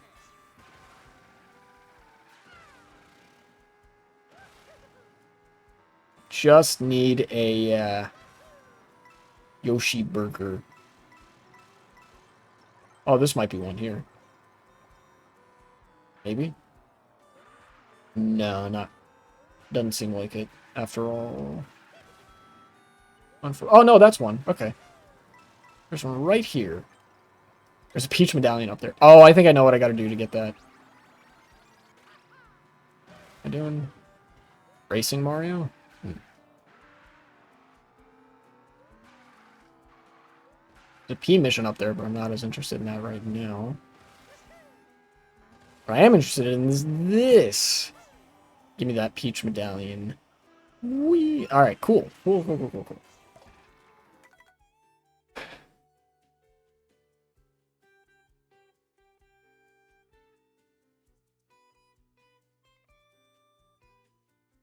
Let's see. So the report is still ongoing, right? It's not done yet. Yeah, here we go. Look at this. The Republicans actually were in a similar position to the Democrats now back in 2012. The DNC's report is expected to be very different from the so-called um,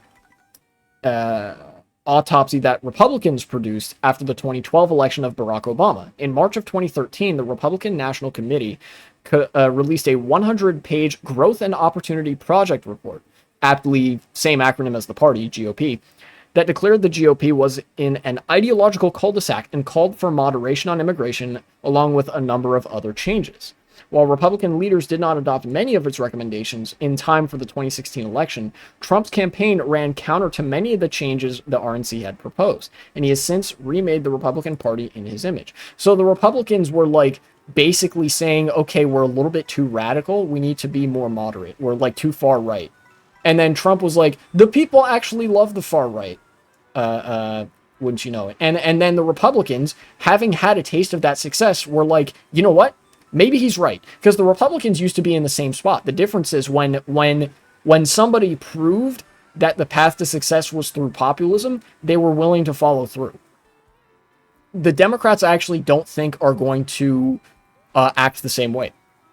You know, the Democrats have seen ample times that populism and socialism are a recipe for electoral success in a modern, institutionally decaying environment, right? Like, the people love Zoran Mamdani, and even if they hate him, they can't shut up about him. He commands presence because he believes in things very strongly, and nobody fucking cares about Chuck Schumer except to say, oh yeah, that guy, he fucking sucks, I hate him.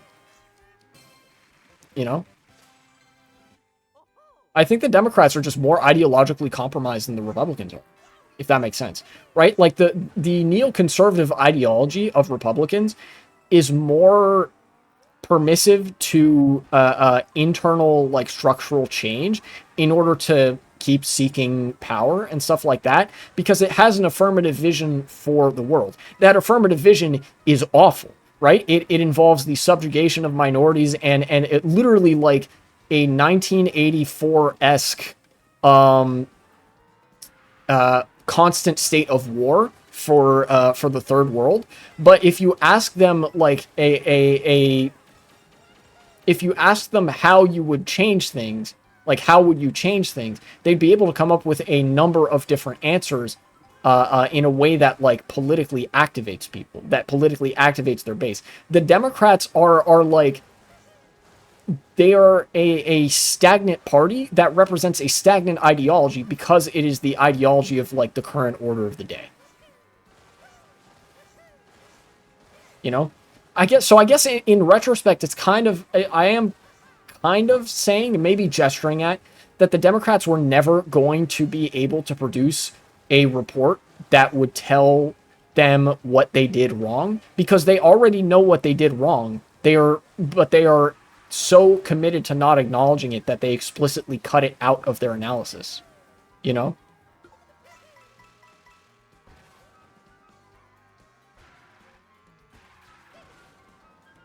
There's a Yoshi place down here, right? Yeah, look at that. Where would I get the other ones? I wonder. There's 2 Mario costumes I haven't gotten yet. Ashley Parker, welcome to chat. Nah, I don't know, XC. It's alright. Look, I was just at the end of, like, a really long rant. I was taking a look at this New York Times article. I know, you gross New York Times, right? Fucking transphobic hogwash. About how the Democrats, the Democratic Party is actually doing what's called, like, a political autopsy of, like, what went wrong in 2024. You know, they lost the election in 2024. Many such cases, or alternatively, you know, you're telling me for the first time, I'm just hearing this. But there's people are dogging on the Democrats because the autopsy explicitly avoids all of the most likely things that cause the Democrats to lose. You know?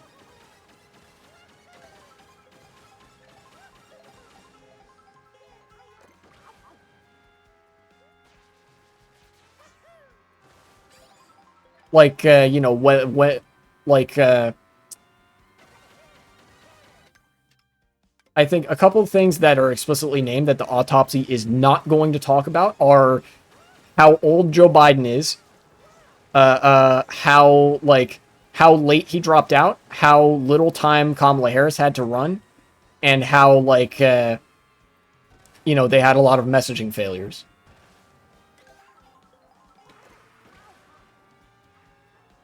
How do I get up there? Oh, I see. Okay, there's a wire there. I have many knowledge about that. Thank you. I try to cultivate a good framework of analysis. You know, I might not be very knowledgeable in the strictest sense, but I do consider myself to have some degree of smarts. You know?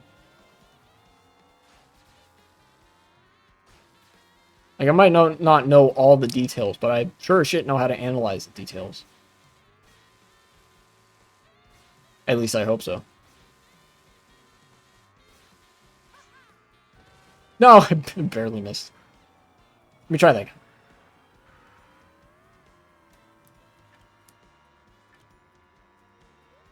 Right now what I'm doing is, I'm just driving around the world. I already got all 150 exclamation point panels. And right now what I'm doing is I'm just driving all over the map to try to get the, the costumes for different characters. I don't think I'm going to get all the P missions or all the Peach medallions, although I guess I'll get them when I see them and kind of decide how that will play out from there. I think I did that too early. How long are you streaming on Twitch? I have been streaming on Twitch since 2022. I started streaming, like, more seriously in 2022. As for how long I've been streaming just today, you can see the timer on the bottom right, just above my webcam. That is how long I've been streaming on this particular day, today. Initially, I wanted to stream as a career, and there's still a part of me that wants to do that. Like, I still kind of want to do that if possible. But right now, I realize that's not, like, an immediate goal that I can really meet, especially because I'm not as good at the business side of, like, doing a live stream. You know, you have to be really smart about, like, marketing. I'm not necessarily marketing, but I don't know. You have to be familiar with, like, what draws people in on Twitch, on YouTube. You have to have, like, a consistent content creation pipeline. And I just haven't been really able to do a lot of that stuff. You know? Paradoxically, the more I try to, the more I think about it, the more I tend to overthink it, right? Like, I think my stream is probably at its best when I'm just streaming for me because I want to and because it's fun. And then, like, if somebody in chat suggests something, like, I think a little while ago somebody suggested that I get some more channel point rewards and stuff like that. Then I, you know, earnestly take those suggestions, and I think, you know, they can be good ideas and stuff. You know?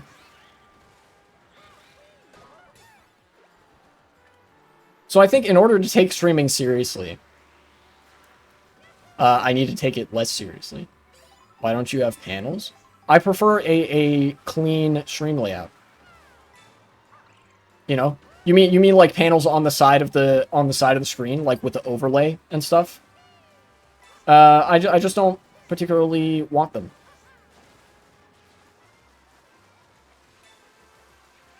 Oh no, wait, you mean Twitch panels. I don't have many things that I would want. I don't have many things that I think. Yeah, I realize what you were saying. I have one Twitch panel, and it's for, like, a donation page. I haven't had that much time to, or, well, haven't had that much time to. I haven't had that much occasion, I guess, to think about like what would make for a good Twitch panel, I make my own stuff for the most part, right? Like that Twitch panel was just a silly little thing that I made, and if I wanted another Twitch panel, I would probably be the one making it. But it hasn't really hit me like, man, this would be a really good Twitch panel. I guess you know, maybe other streamers could be good reference for like, okay, what kind of stuff do they have? Like, not in terms of design, but like what information merits a Twitch panel, like on your Twitch page, and then kind of like go with that. If you don't mind, I have some dope panel ideas I will share. Yeah, you can share. Just know that I'm not interested in commissions right now. You know, so I'm if you're asking for like potential commission, the answer is probably going to be no. But if you want to share, go ahead.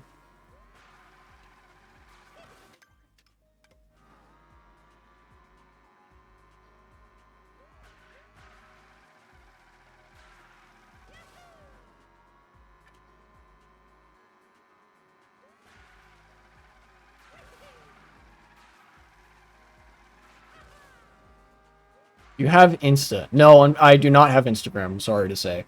When it came out that like Facebook was going to be straight up encouraging people to post like anti-queer content, I deleted all of my meta related accounts. So like Instagram, Facebook, I think Tinder too. Tinder is like owned by Facebook, so I don't have that either.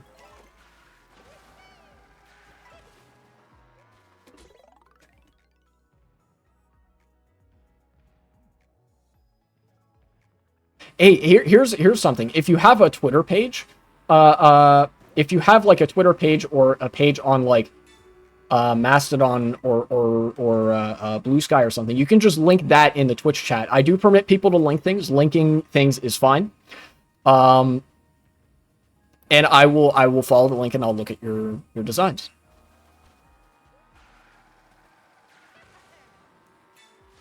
Follow you on Twitter? No, you don't have to follow me. I was just saying, like, if you want to put the link to your Twitter profile so I can see your stuff.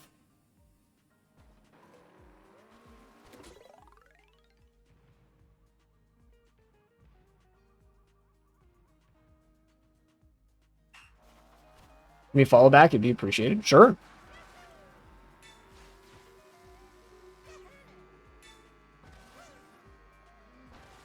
Okay, this is what you're supposed to do.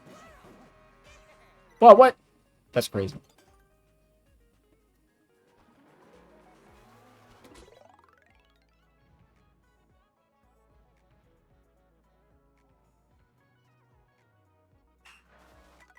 Oh, wait, did you say you followed me on Twitter? What? Oh, you did. Okay, okay. Digital artist, animator, graphic designer. Very good, very good. Oh, it's Chibi. I love Chibi. Okay, very good. We'll follow back. Nice. Ashley Parker is my Twitter ID. Yeah, I saw that you followed me, so I followed back.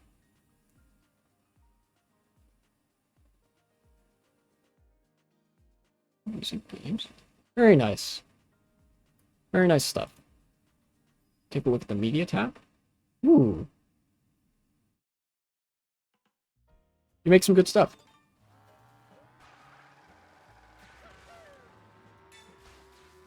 Okay, now that I know what I'm supposed to do here, I'm gonna do one of these. Then this. Then... Okay. Easy enough. Let's now go to Great Block Ruins, I think. Just try to find some kind of Yoshi burger place on the way over there.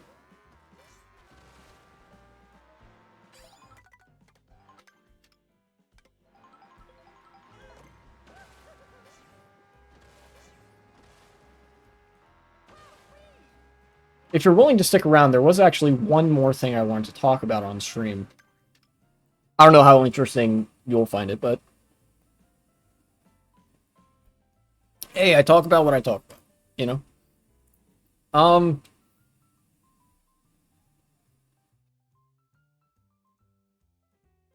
there was, oh yeah, let's see, the handbraking moment in Gaza. Okay, okay.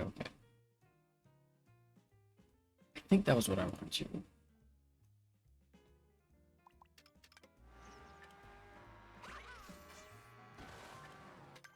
Actually, let me think.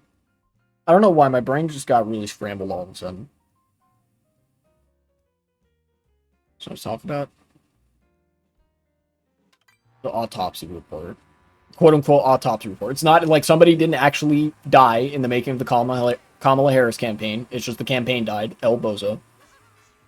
And then I think I was going to talk about Gaza. I usually don't make it a habit of talking about Gaza just because of how depressing that is.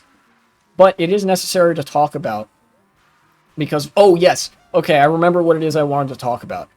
There a couple of people on social media have referred to what can be, I guess, known as like a watershed moment or a dam breaking moment, you know, where even world leaders now in the West are no longer fully able to like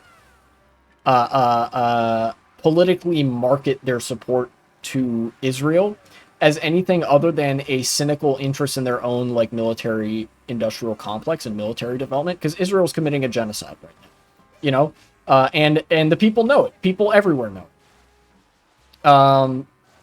I did have a look. There's some good panels there. I like them.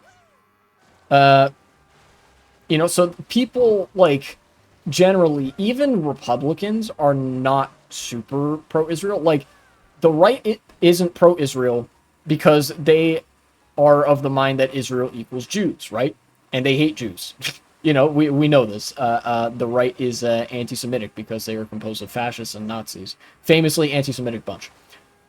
Meanwhile, the left does not like Israel because, you know, Israel is tying its own identity to that of the Jews and thus worsening anti-Semitism by doing horrible things in the name of the Jewish community. Uh, Rate them out of 10? Well, that'd be kind of difficult to do. Maybe once I'm done talking about this, I will do that.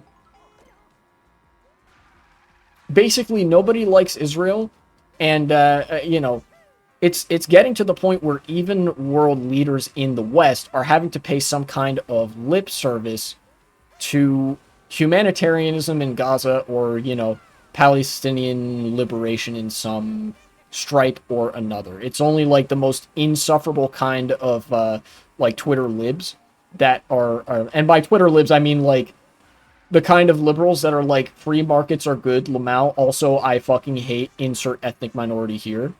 Mostly the European liberals. Um,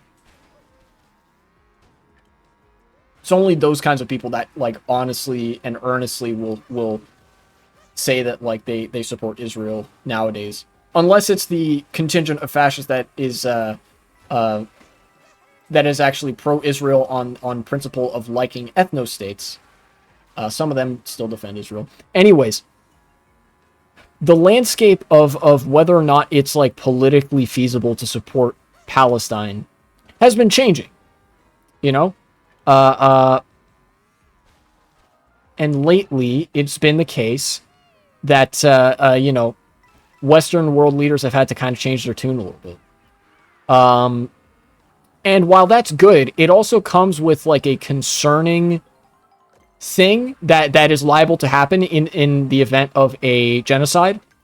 And it is that one day everyone will have always been against this, right? And this is where, as much as I actually am very sympathetic to and appreciative of the liberals who were pro-Palestinian for a long time, and the pro-liberals who the liberals who were like moved left because of their like sympathy for the Palestinian people and how they were clearly being oppressed by a colonial project.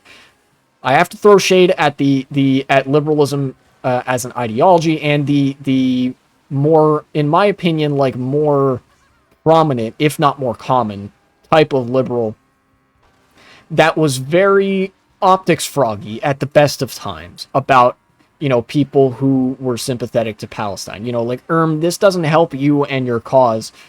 At the best of times, they were that. At the worst of times, they actually just actively hated the cause of Palestinian liberation, right? There's a point for many genocides in history, and for many like atrocities in history, where support for human rights abuses becomes so untenable that people have to then pretend that they were always of the mind that human rights abuses were bad. People have to pretend that they were always against the bad thing that was happening. I think a simplistic version of this is that liberals are against every war except the current one and support every civil rights cause except the current one. It's some shit like that. And this is kind of happening right now, this shift in opinions, because now it's getting to the point where there's not that many Palestinians left, at least relative to when this started.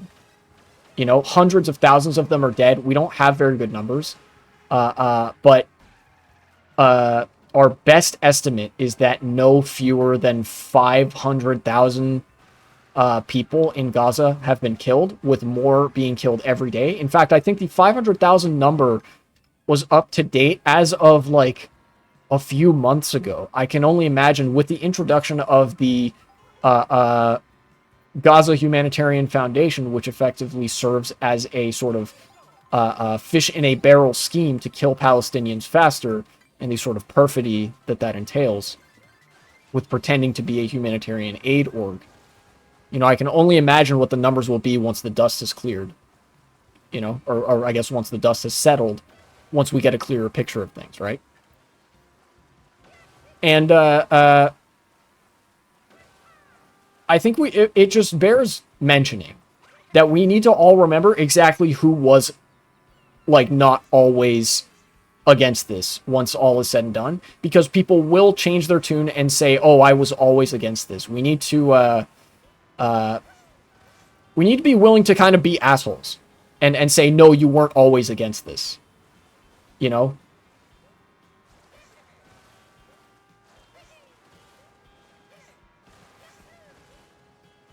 It's a really grim subject, but with the sands of time, certain political stances become more or less viable to such a degree of like willingness to represent them changing, and that sort of thing.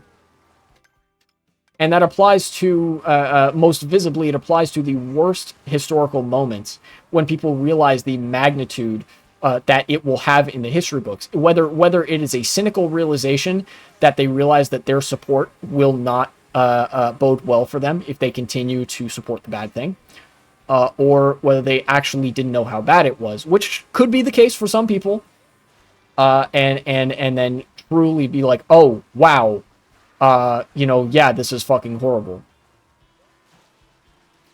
But overwhelmingly, we are dealing with the more cynical of the two when we're dealing with the types of people who would be subject to the phrase that one day everyone will have always been against this. It's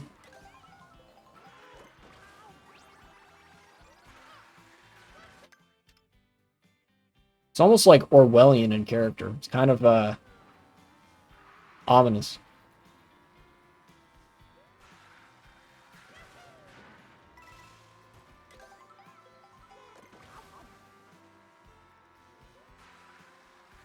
Yeah, I told you it was going to be depressing. Let's go see what the ice cream place thing track. I forget what this track is called. I keep wanting to say Ice Cream Sweetland, but then that's the name of a custom track, I think. It's not the name of this track. Sky High Sunday. Okay, it is ice cream themed, of course. Give me the ice cream. Oh, okay. Sunglasses Mario.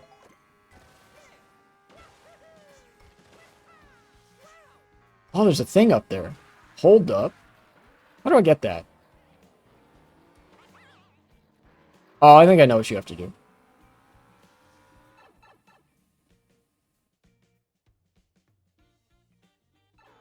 Not this. Clearly. Let me go to one of these. All right, now let me rate them out of 10. Rate these panels.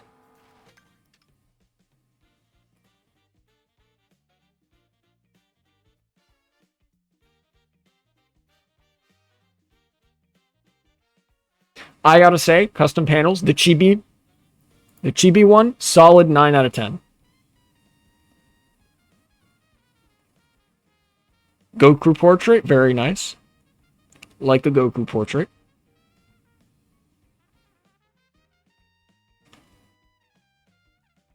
You made a doggy as well. 9 out of 10. Very good, very good.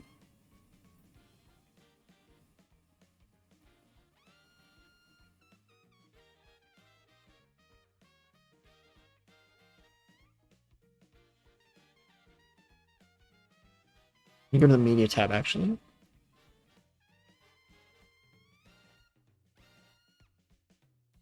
Yeah, most of these chibi panels, I love the chibi style. I would give these solid like 9 out of 10. You know, I don't feel particularly honest when I say something is 10 out of 10, but these are really good and I like them. They're real good.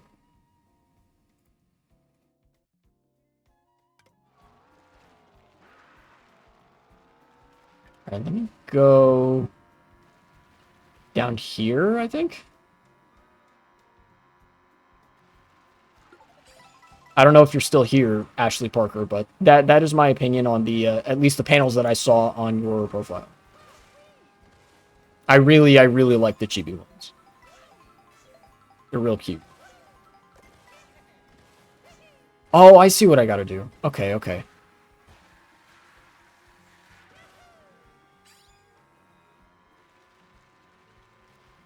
I gotta go back this way.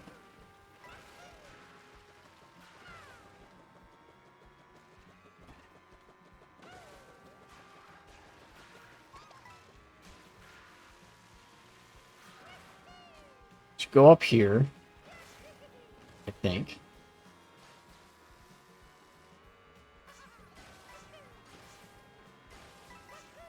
No! Oh, I should have just followed that Goomba. I'm silly.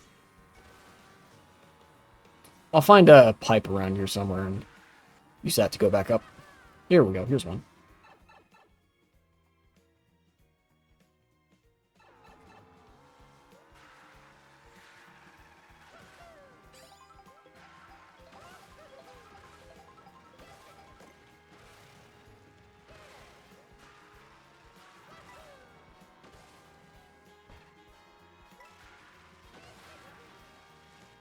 Peach Medallion. I would like to get all the costumes for Mario before stream is done. And then I could feel comfortable probably ending stream.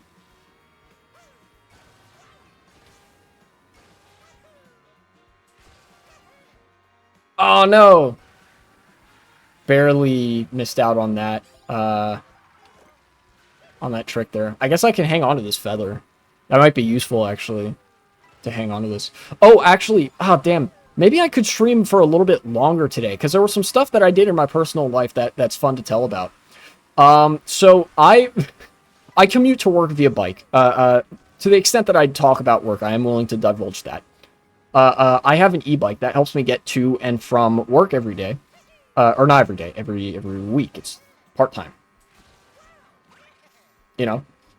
And there's a certain point in the bike path, like I take a bike path. There's a certain point in the bike path where there's like a turn at the bottom of a hill. And it is a 90-degree turn. It's you have to brake a little bit when you're on your bike to make the turn, but it's not like so bad, right? But the thing is, it had rained a lot the day before, right? We've been getting some rainy days here, and so on the way to work yesterday, excuse me, on the way to work yesterday, I actually fell off of my bike. I fell off my bike at that turn. I got to the bottom of that hill there, And I kind of didn't realize how much silt there was until I was already banking the turn. And even then, I like, in retrospect, I banked the turn too hard. And so, just can't believe I'm doing that over and over again. So I kind of half slid and then fell, and thankfully my shoulder ate most of the impact on the ground. But I scuffed up my clothes, my bike, and my shoes pretty good, which was not great. Not too fun. And so what I did was that actually gave me cause. It gave me something to do later in the day. It gave me something to do yesterday evening. I just decided, you know what? I'm gonna clean off my shoes. I have some nice suede Vans shoes. Real nice. I love me some Vans shoes. Vans off the wall, right? And so I basically I asked my mom for help, not like with like cleaning them per se, but just with how to clean them. It's like, yeah, do you know how I should do this? How should I proceed with like cleaning this shoe? She's like, oh yeah, you should use this kind of thing for cleaning this shoe. And so I ultimately I took not a microfiber cloth, but like a finer grained kitchen towel, and I for the most part dry buffed my shoes. I used a little bit of rubbing alcohol as well. There were some places that on Reddit that recommended just using a little bit of rubbing alcohol. So I used a little bit of that. And unfortunately, I think there's some stains in my shoe that are ingrained enough there that I would have to just get I would have to get like suede dye and re-dye my shoes to bring back the original colors. So it's like still a little bit faded. But for the most part, I actually did manage to clean off the soles of the shoe. So that was nice. And I spent like 2 hours doing that.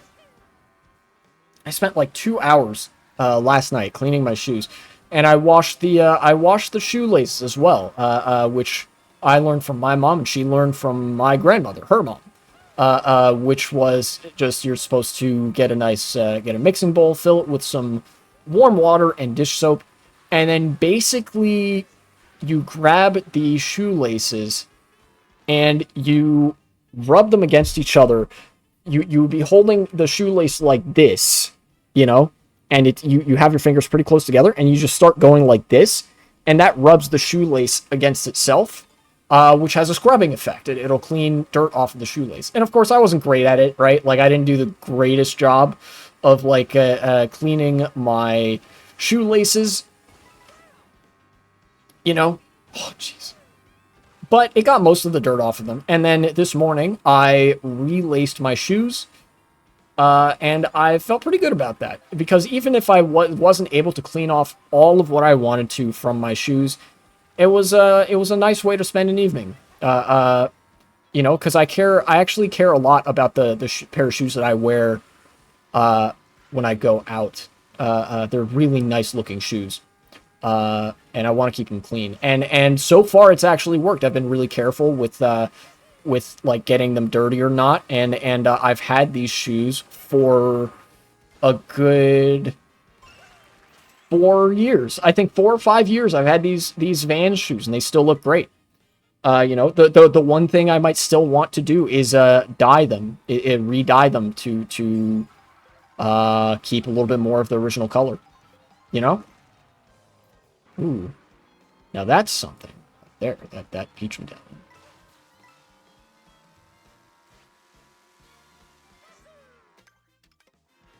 All right. How do you do that? Is there a? There is. Okay. So go over here.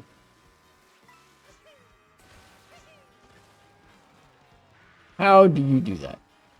Oh, it's just this. Okay. Easy enough. Okay. Now I will start going over to Starview Peak, which means I gotta go this way. So that was a really nice thing. I'm basically, what I'm trying to do is reduce the amount of time that I'm spending purposelessly, which means in turn, like, for the most part, reducing the amount of time I spend on my computer when I'm not, like, video editing or playing a game with a specific purpose of playing the game. Does that make sense?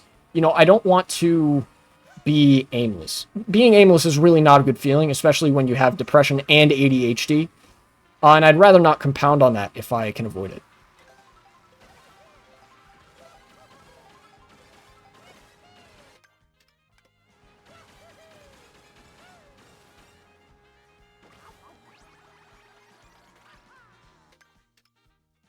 I've already unlocked that one. Okay. I think yesterday, I also read through a bunch of my notes that I took on the margins in the book, Why We're Getting Poorer, Realist Guide to the Economy and How We Can Fix It. And so it was a nice, like, refresher of what I read. And it only took me an hour to read through the entire book's worth of notes that I took. Which was nice, because I feel like I was reminded of a lot of the surrounding context. Just reading, like, the paragraph of the sentences that I had highlighted or underlined, I feel like I remembered a lot of the context in which I took those notes and, like, what was being discussed and things like that. So I was like, all right, nice. Oops. Maybe today I'll read some more of that textbook about art in the ancient Andes in South America. That'd be good. I think I'd like that. But I do have a number of other things written down for myself as well. Oops. Yeah. Streaming was just one of the things I was planning to do today. Yeah. When I have them all written down and numbered in order, it's actually pretty manageable for me, even to do, like, a large amount of things in the day, you know? That's how I got through college. You know, I need to get better about maintaining a lot of the discipline. Hi, what does your shirt say? My shirt says John Brown trans rights, and at the bottom it says Hotel Trivago. So you know how those, like, Hotel Trivago commercials have the, like, Hotel Trivago, you know, and, like, that was a meme for a bit. I made a shirt where it was just like John Brown trans rights Hotel Trivago. I think it's neat. And it's a nice baggy t-shirt, which means even though I'm not wearing the pairs of shorts that go really well with this shirt right now, it's nice and baggy, which means it tucks into those shorts really nicely and makes a good silhouette. Oh, are you trans? Yes, I am. I'm non-binary. I was not trans at the time that I made this shirt. At least I wasn't quite aware yet, if I'm remembering right. You know, and I definitely wasn't out yet when I made the shirt. But I did always support trans rights for the majority of the time that I was, like, politically conscious, you know, ever since I've been paying attention to politics. Are you they them or something else? They them is fine. I go by any and all pronouns are fine with me. I still look really masculine. I haven't been able to, like, get electrolysis yet or any other sort of physical transition process. Like, I haven't been really able to do that. So yeah, if you want to default to they them, that's perfectly fine. And also, welcome to chat. Not sure if I said that, but welcome to chat. 1986110165.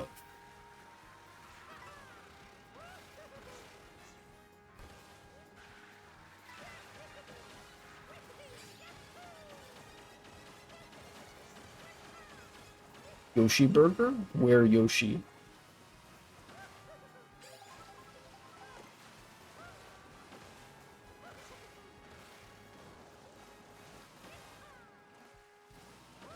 Is there not a Yoshi's place? Oh, no, wait, there is. It's, like, down here.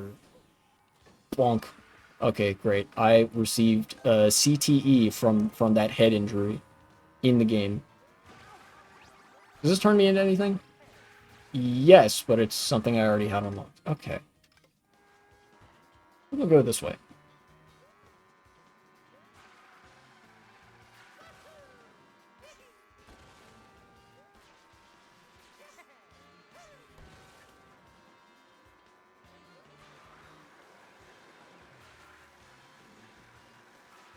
Oh yeah, I also had to clean off my bike. Uh, uh, I cleaned off. Not only did I clean off my nice pair of shoes, I also cleaned off a pair of shoes that I wear more frequently. That's much more ratty, but I do ultimately still care about. Again, just because I really like the way that Vans off the wall look.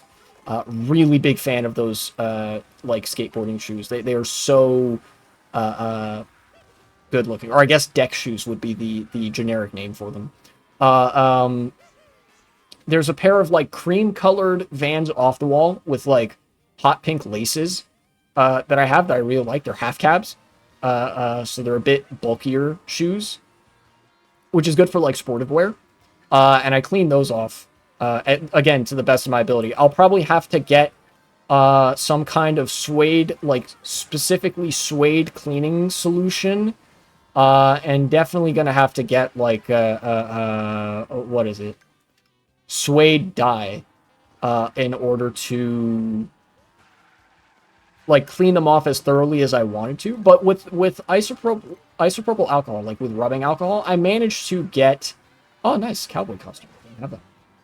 I managed to get the soles pretty clean. Like the or not the soles. The sole is the underside. It's like the midsole. It's the white rubber strip part of the sole that goes around the bottom of the shoe. I got that pretty clean. That was good. And then I also, because I fell off my bike, I had to clean my bike as well.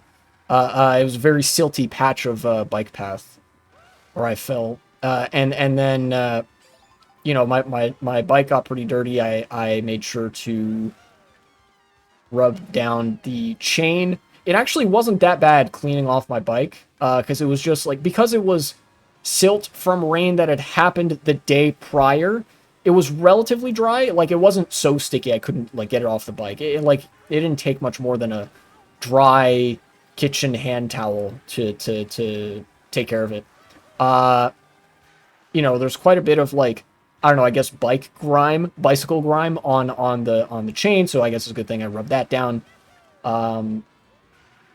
It was just kind of like satisfying. I guess that's like, I don't know if that's a especially masculine coded thing. Maybe it is, because I know my dad would always like, you know, he'd be the going out and like mowing the lawn and washing the car if like his car needed washing or something like that, and you know, he'd like derive a sense of satisfaction from it. I guess I do too. Maybe that's just a natural part of doing work on things that you have and care about. You know, but it was a good feeling because I care about the bike, I care about my shoes, and you know, kind of putting some sweat and some of that grind into maintaining them. It felt nice, especially when you get to see at least some results. Where, you know, my bike was back to being relatively clean, my shoes were not so dirty anymore.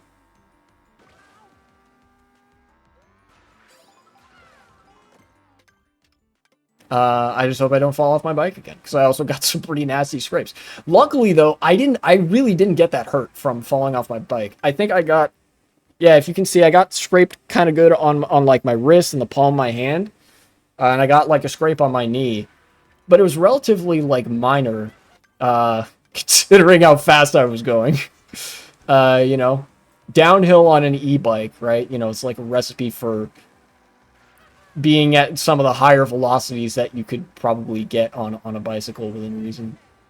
You know, banked a turn too hard and fell over, but I didn't seriously hurt anything, which is good.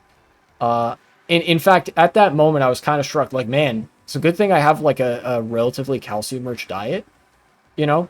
Like, sometimes I'll just eat a bowl of cereal in the morning for breakfast, but if I eat a bowl of cereal, I always put milk in the cereal. And I also, like, usually if I have some kind of like a cold cut sandwich, I always include cheese. It's good for your bones. You explain non-binary to me. I know what it is, but what does it feel like to you? Yeah, sure. I like for a while I was like kind of felt weird about being a guy, if that makes sense, right? Like I realized some of the trappings of being a guy just didn't feel all that good. Some of the like I don't know, performative emotionlessness. I started to understand more and more what it meant to be a guy in the archetypical sense. And I started to like it less and less. But I also don't feel like I'm a woman either. Like, I don't think I fit really with either gender. So I just decided, like, well, I don't think I'm a man. I don't think I'm a woman. I think I'm just kind of me, you know? And so, I don't know. There are some masculine coded things I like. There are some feminine coded things that I like. But I don't really like the implication of being a man or a woman because there are certain things that are taboo as either gender that I kind of like in terms of presentation or whatever else, right? So it's just like I don't like the archetypes that come with either either of the two gender like options in the binary to like really identify with them anymore, you know?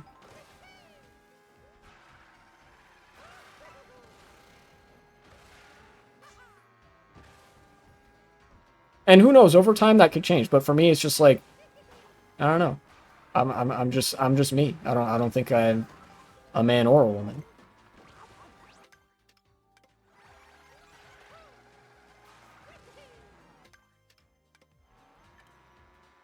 So I could go this way. This is this would be well if I go this way, it goes to like Bowser's Castle and stuff. Maybe I'll do that.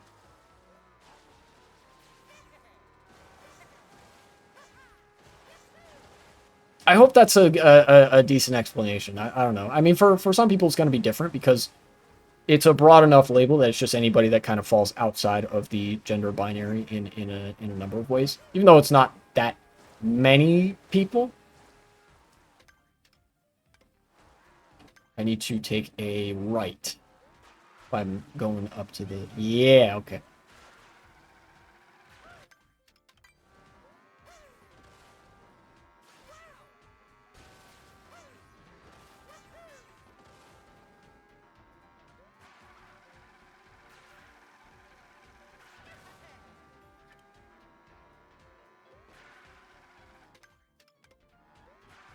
No offense by this. Be whatever you want. Struggle to understand if I'm being honest. You can be a really feminine guy, masculine girl, right? Again, no offense. Well, I don't want to be a masculine guy or a feminine guy or a masculine girl. I don't want to be a guy or a girl.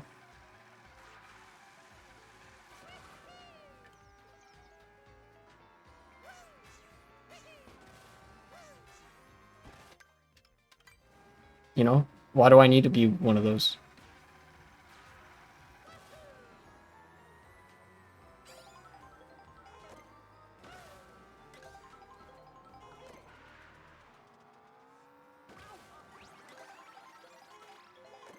Is that no? That's one that I've unlocked already. Where's this last costume? All right, I guess I'm gonna have to be pretty thorough with looking for this last one. So let's go to Bowser's Castle first thing, right?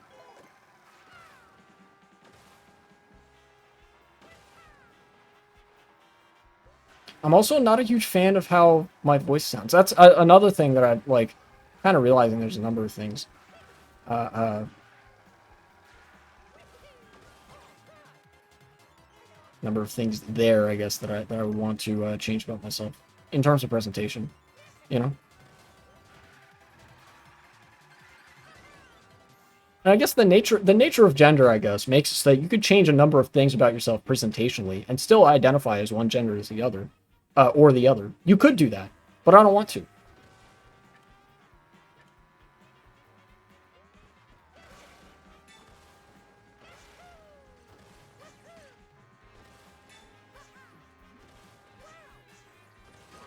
Ow.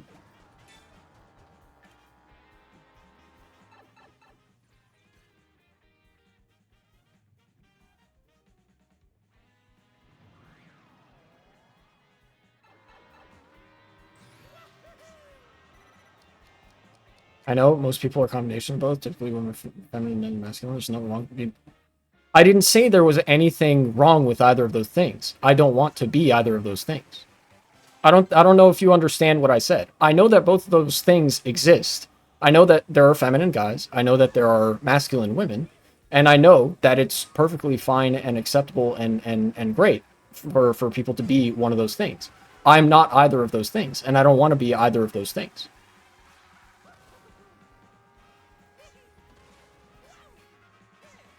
I hesitate to be too uncharitable, but I feel like what you're doing might be just trying to refute the concept of being non-binary.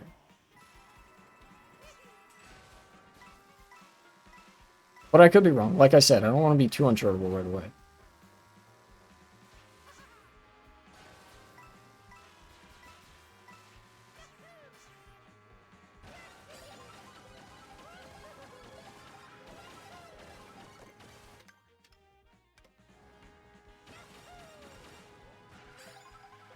I mean, in general.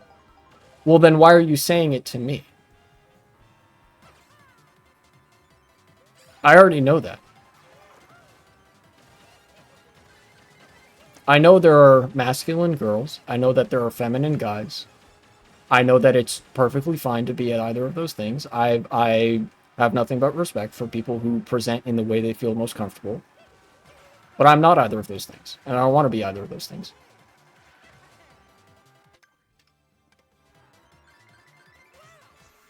Not necessarily, anyways.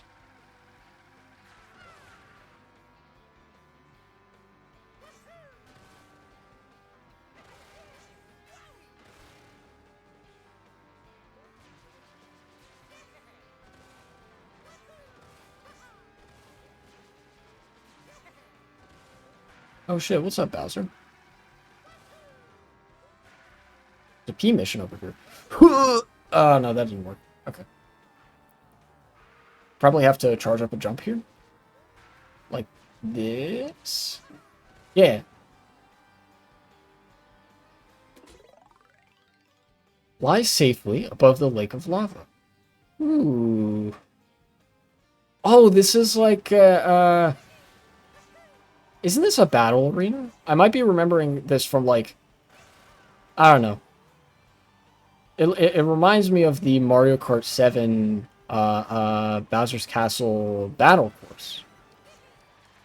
Oh, no! Ah, dang. I messed up.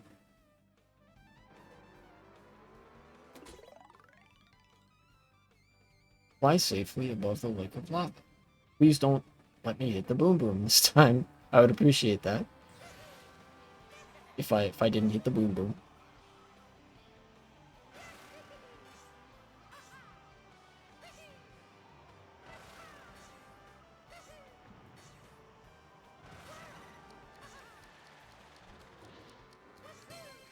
Yay. I did it. Where is Bowser's Castle? It's behind me. I will go this way.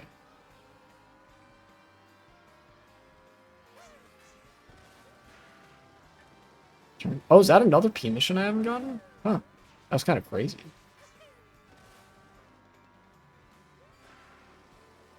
Give me that. Blitz past bullies while gathering blue coins. Yes, but like sometimes I hear I feel like a girl because I like makeup, or I'm a man because I like my hair in short and go to the gym, but I don't think you have to feel like a guy or girl. You can just be without. You can, but if somebody feels that way because of that thing, that's also valid. I think you need to learn to respect people's feelings more about what they are and why they are that, instead of interrogating. It's perfectly valid to try to understand people in that way, but I feel like what you're doing is simply trying to find out a way in which you can argue they're not the thing that they feel that they are. Does that make sense? Like, you asked me to explain how being non-binary feels, which I did to the best of my ability. It's going to mean something different for a lot of people. But then your response was not to like, ask a clarifying question, but was to, like, well, try to provide an avenue by which I would not have to be non-binary. I know it's entirely possible that you're not trying to interrogate me, but that's the effect that seems like it's happening. You know?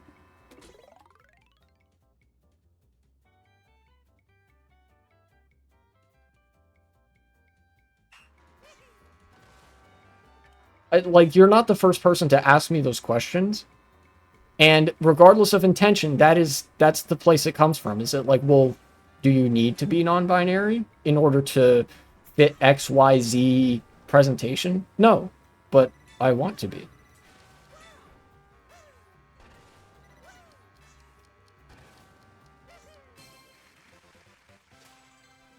Does that make sense?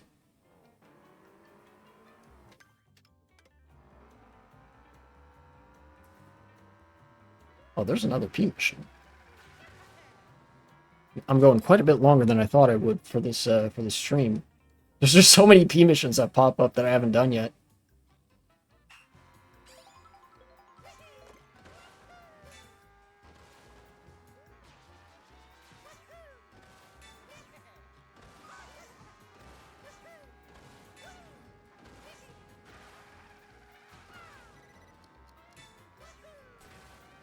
That's why I said not useful. But in general, not feel targeted because it's not. Well, if you're asking it generally, then it is still targeted towards me because I'm non-binary. You're asking a question about why do non-binary people need to be non-binary. That includes me.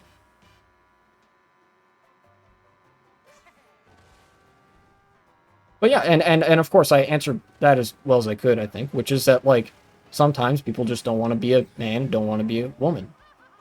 You know? It's not what I meant. Not like that. That's okay. Sorry, I didn't. Again, I don't mean to be, like, unduly uncharitable. I just...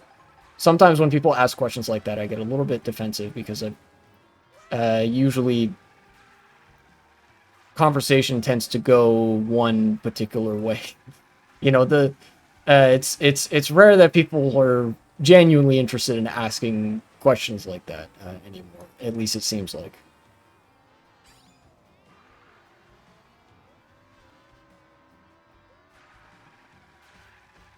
But that's okay. Again, I didn't mean to be, like, uncharitable and everything. Every non-binary person will... Oh! Yeah, okay, yeah, that's perfectly fine. Yeah, sorry, I guess I kind of mistook the intention. Every non-binary person will give me a different answer. That's why I asked to not assume. Yeah, okay.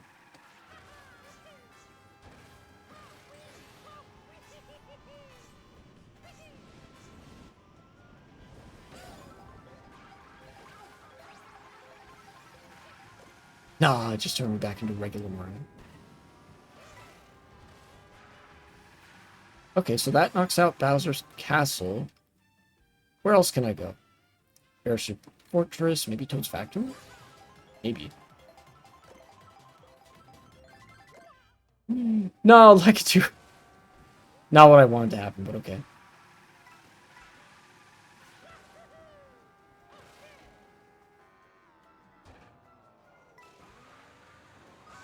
Ow.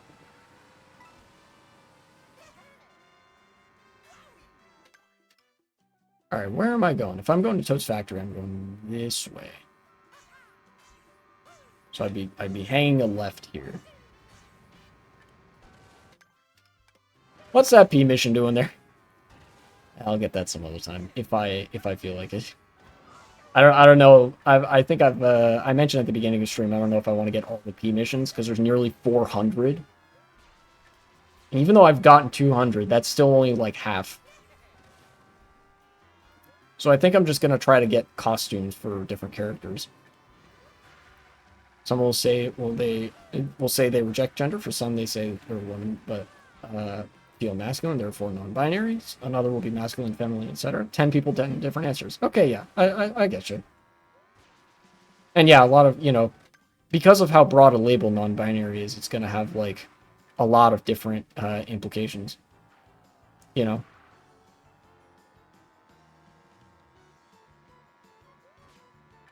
Oh, this is something I can drive on. Huh.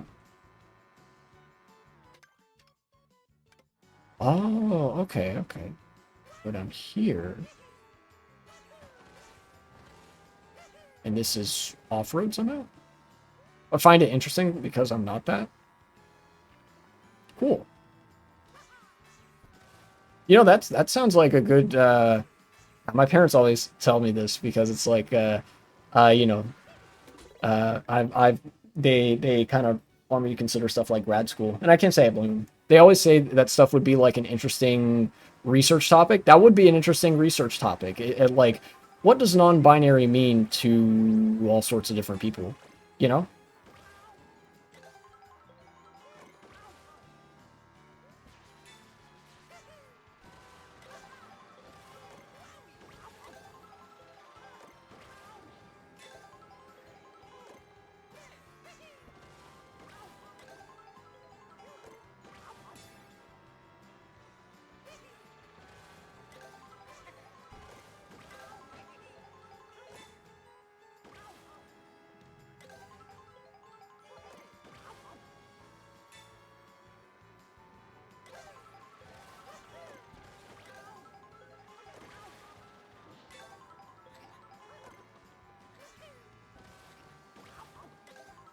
Would for some.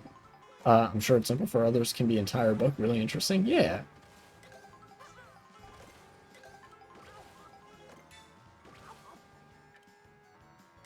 The classic leftist wall of text meme.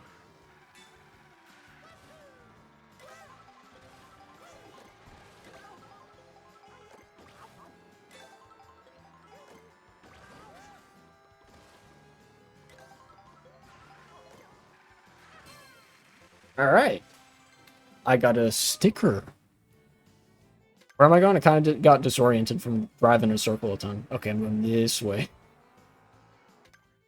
Yeah. Apolitical myself, but like to try to talk to different people and try to learn. Well, you're not going to be able to be apolitical for that long. Uh, if you don't do politics, politics is going to do you regardless.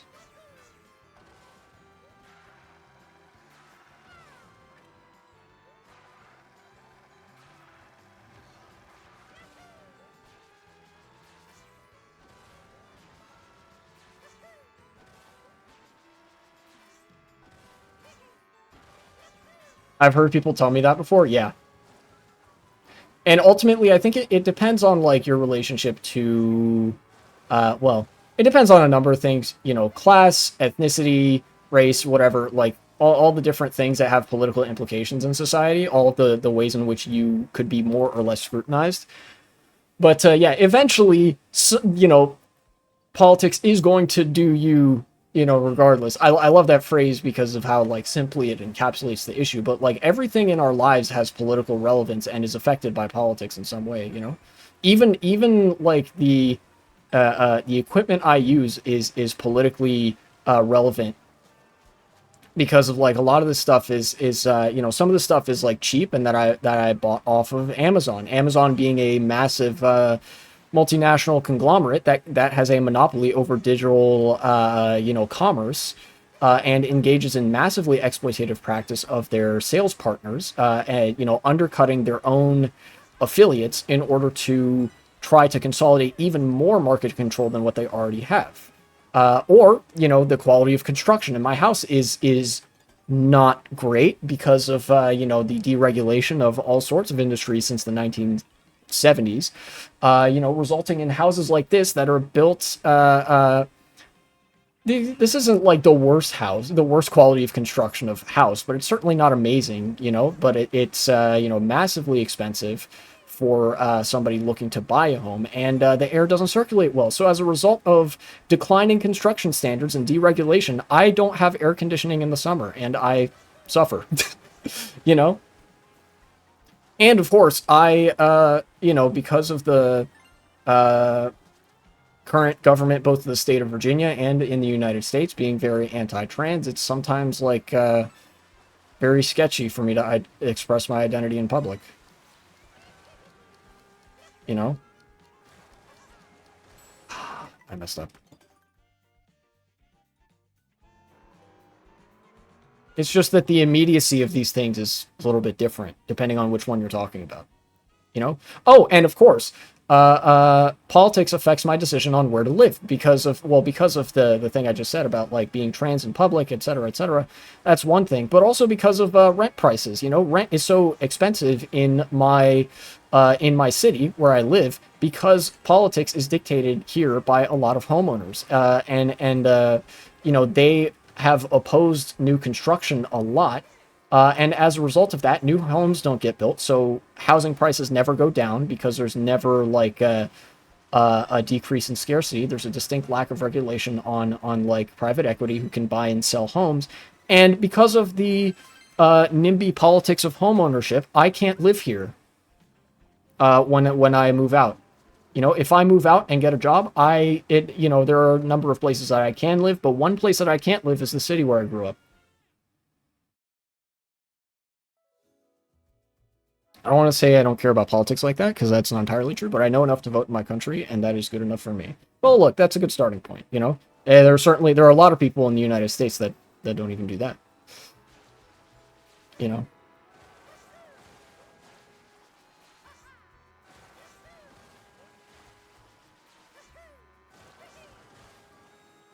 and certainly you learn more as time goes on through the experiences you have, whether it's like the quote unquote easy way or the quote unquote hard way.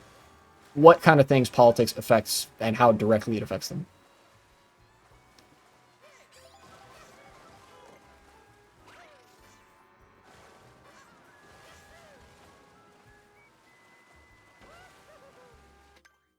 All right, Yoshi Burger. Give me Yoshi Burger, please. Yes, there it is.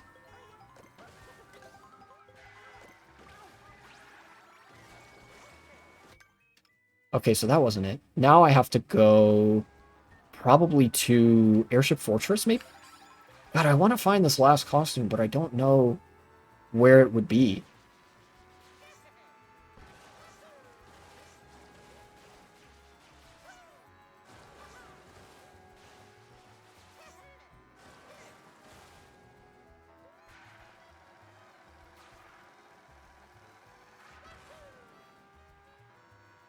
I think it's good as long as I'm comfortable and content in the middle class.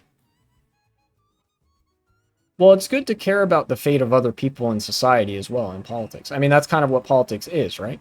People are only middle class as a product of like, well, there's not only there's a very complicated series of things that led to the emergence of what we now call the middle class. But fundamentally, if you're a middle class, that just means you are a more comfortable member of the underclass, of the working class, right? Because of your relationship to the wealth of your country, you know, and the wealth of countries more generally.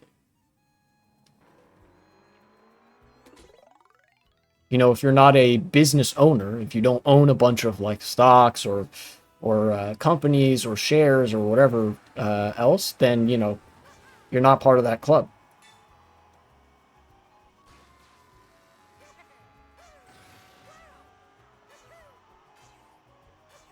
You know, and in fact, the middle class, because of inequality, you know, a lot of economists talk about this. Because of the rise of inequality, the middle class is shrinking. Fewer and fewer people are part of the middle class every year that we can ostensibly measure how large the middle class is. You know, people aren't making it to the middle class so much as they are leaving the middle class, either because they got lucky and became wealthy or because they lost their job and became destitute. And that's pretty bad. And you know, the latter greatly outweighs the former.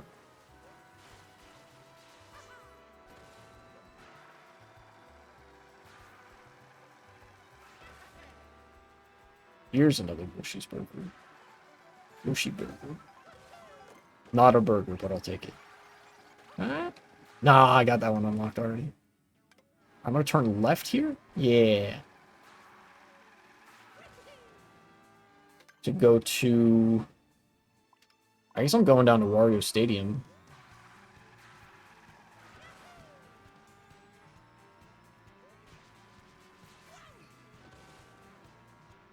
As long as everybody has a chance to get in the middle class, that's okay. Nobody will everybody take that chance? No, as long as it's there for everyone. Well, that's the world we currently live in. And the problem is not everybody will make it to the middle class. That's the issue. The issue is merely that everybody has the chance for a decent quality of life, but not everybody will get a decent quality of life.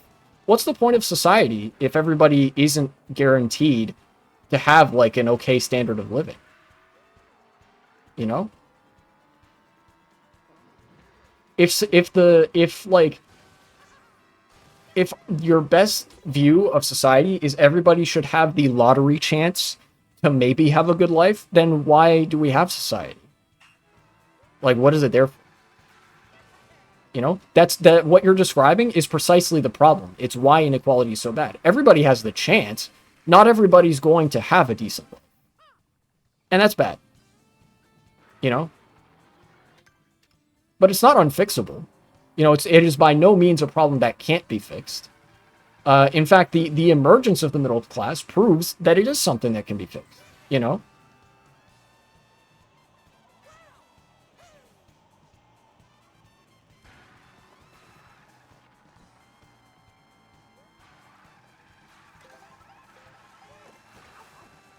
No, that's not going to give me anything new. Okay. Let's go this way.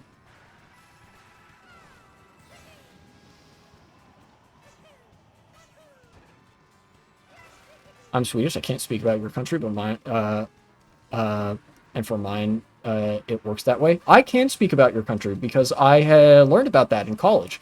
A lot of social democracies in Europe, including Sweden, in fact, especially Sweden is the one that I learned about, are subject to currently an economic and political backslide, as most academics would call it, precisely because they stopped at social democracy. They stopped at everybody having a pretty good chance to have a good quality of life without altering the fundamental relationship between people and their work, between like the shareholders and the country and whatever.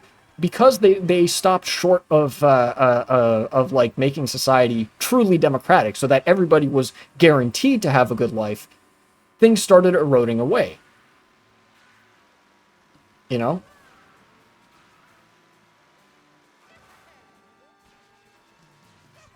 Things may not be as bad in Sweden as they are in America. That is for sure.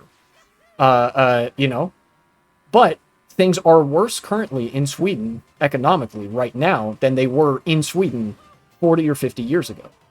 And that is because the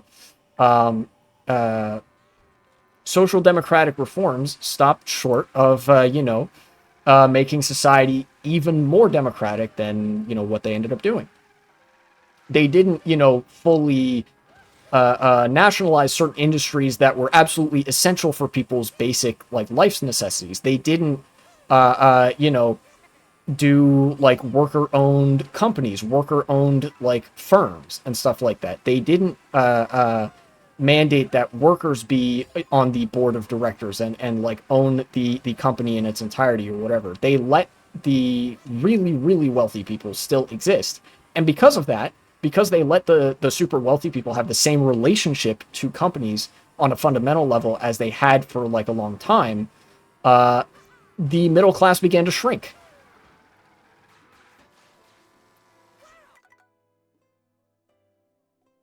Those kind of people always exist? Not necessarily. The fact that there's even a minority of people that don't have a good life means that a good life isn't guaranteed. And that's something that needs to be fixed. You know? Again, like I said, things in Sweden undoubtedly much better than things in America. Economically speaking. But that doesn't mean that there's no problems. Or that you shouldn't hunger for something more politically. You should always be trying to make things better. You know? In fact, there are a lot of people, there were actually... it's very infamous that there was a lot of political messaging by like centrist political parties in the early 2000s that were trying to convince people that this is as good as things could ever be. This is as good as you'll ever have it. At the time that like inequality was getting worse, the middle class was shrinking, and like debt was growing. You can't force people who don't want help. Well, the problem is that there's like the possibility of people's life falling into disrepair in that way in the first place, right? Like the fact that you can like lose your job and your home and everything, that like basic work and like housing isn't a guarantee is the problem, even if you make some really bad decisions. The problem is that the floor isn't high enough. Will some people be at that floor? Yeah, probably. And let's be honest, nobody is like the argument that like, oh, you know, some drug addicts just don't want help is a massive cop out.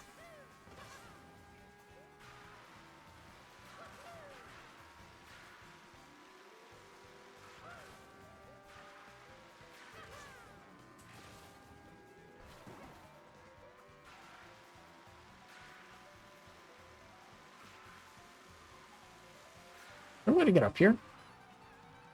Hmm.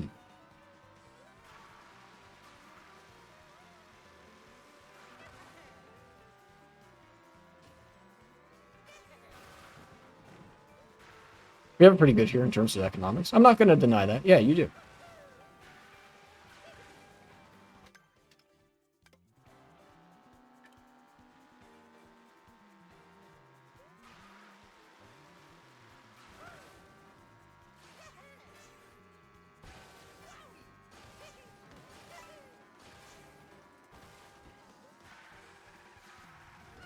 Ow. How do you get that up there? Oh, there's a ramp. I can go this way. How did I not get this one before? Oh, well. Where's Yoshi Burger? I want the Yoshi Burger. There it is. I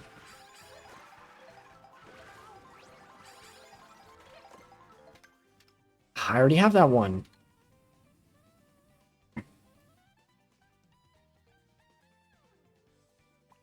Where haven't I gone yet as Mario?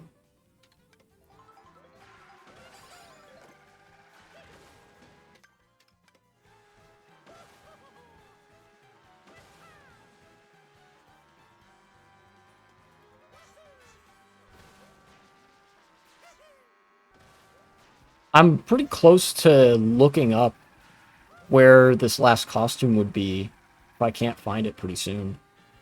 It's getting to almost 3 hours. I really didn't want to go for this long. I was going to get a haircut today.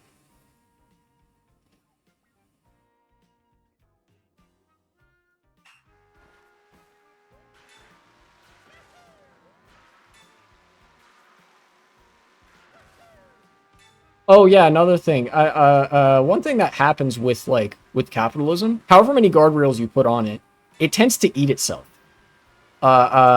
Again, economists have talked about this at various points. You know, and systems move really slowly, so it's going to take a long time to fix it, obviously. But like the incentive for economic growth inevitably is going to start sabotaging its own economic base because there's only so much you can do. There's only so much an economy can grow with certain incentives without it starting to like run out of places to grow from, if that makes sense. Not an extremist or radical person by heart. That makes some sense. I need to turn right, not left, right, to make it to this other track. Like in the United States, the energy crisis in the 1970s. This is America lore. In the 70s, there was an energy crisis because of some shit that was going on in the Middle East and petrostates and stuff. There was an energy crisis that became a broader economic crisis because of like, weirdly enough, because unions were so strong. Unions were really strong in the 60s and 70s. It was like immediate post civil rights era where things had started to integrate. The problem was the corporate profits, like the profits of companies, actually struggled to stay ahead of like wages and the needs of workers, right? And it's important to understand that this is profits, not revenue, but profit, right? So like the demand for growth started to run up against the need to have like a basic standard of living, the need to have a basic quality of life for everybody who like worked for a living, you know? And so what happened was it like a big economic crash, and then the government actually asked unions to take like pay cuts and what they called haircuts, which is it's just another word for pay cuts. And as a result, unions said like, okay, fine. And since then, unions have kind of realized like the well-being of unions is pretty intricately tied to the well-being of companies. And when you get right down to it, eventually there's a point where like unions will have to sabotage their own base of workers just to keep the company afloat, which keeps the union afloat, right? And it's like a major breaking point because like since then, everything, like every economic metric in America has gotten worse. I don't care if the person I work for makes more money. I'm comfortable. Well, the problem isn't even necessarily that somebody else might make more money than you, like slightly or whatever. The problem is that, you know, when you go up the corporate chain of command enough, people start having a fundamentally different relationship to the company than the people below them. And what I mean by that is, right, like, even if somebody earns $30,000 a year or $150,000 a year, right? Somebody's making 5 times more money than the other person in that situation. But both of them have basically the same relationship to the company they work for. They work however many hours they need to, or they do whatever work they need to, and they're paid in the form of a wage or a salary, right? They are an employee. They are a worker, even if they're like, what is it, labor aristocracy? And that's their relationship to the workplace.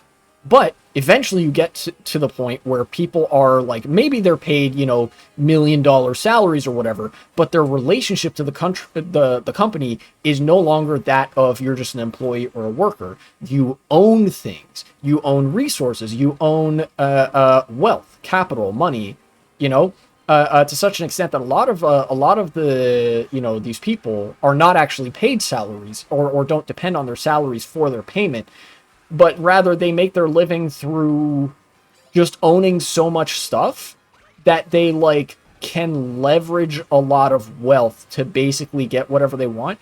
You know, you have to start talking about like there comes a point where their relationship to the economy is so lopsided relative to the average person that you have to measure it in abstract terms. Yeah, you know, a lot of people kind of you know, it's not exactly a relationship of, you know, $50,000 to $200,000 or whatever. It's the relationship between you go to work and you work for your living versus you oversee the workers who make your profits and because you own their labor, right? Like when you go to work and you're paid a wage or a salary, you are selling your work, you know, and they're paying you for the work that you do. But in order to make a profit, somebody else owns that work and they're keeping some of that. They're keeping some of that stuff that you do and they're not necessarily paying you the full value.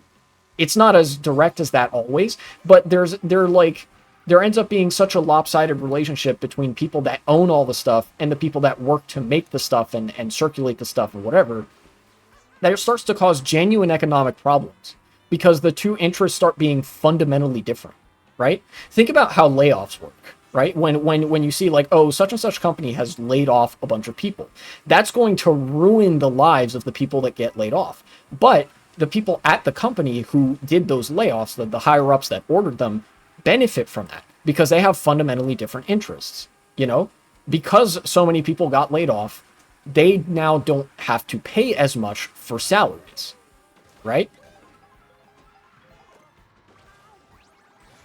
That's the perspective that I think most economists take when they're taking like a critical view of capitalism. You know, and even in social democracies where people are, you know, on average paid pretty well relative to the standard of living, relative to the cost of living, and where there are certain basic floors that are guaranteed. For example, like subsidized housing, state-run healthcare, even subsidized and state-owned grocery stores and things like that. There's a very high floor of the quality of living, but there's the underlying relationship that there are some people that go to work and they depend on work to earn their living, and there are some people that own so much stuff that they have a like abstract control of resources that can't be matched. That relationship is still there, and that's a problem. Make good arguments. What you're saying makes sense to me. But thank you. I'm glad I'm glad I've uh, uh, made at least some kind of uh, you know introspective impression. I guess I don't know.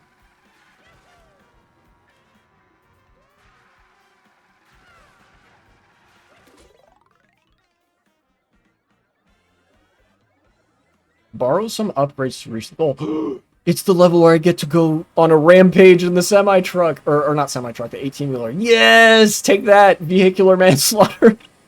Oh no.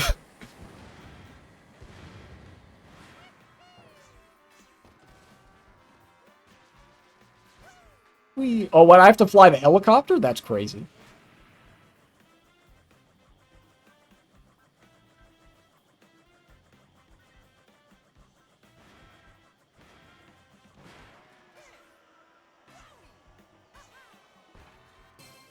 All right. Well, I drove an 18-wheel truck and flew a helicopter, and I still don't have the last costume.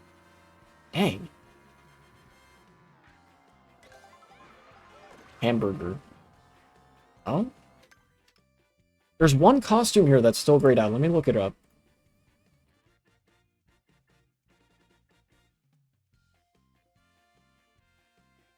All right. I'll view the spoiler for, where is it? Mario? Character. Sort by character, please.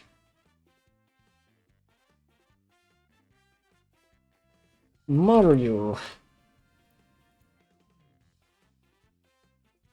Cheap, cheap falls. Oh, this one. Okay, that's a decent ways away. No, you know what? I'm sticking to my guns. I'm gonna actually drive over there. Where do I need to go? To the northeast? Okay, so I need to probably leave town this way. 1986, 110, 165. Thank you very much for the follow. Glad to have you.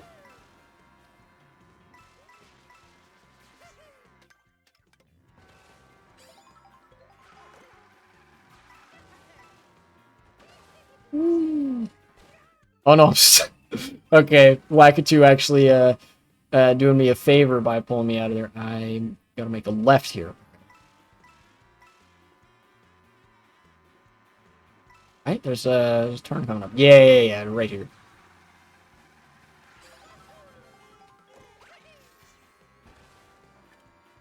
All right. This is cross-country Mario Kart.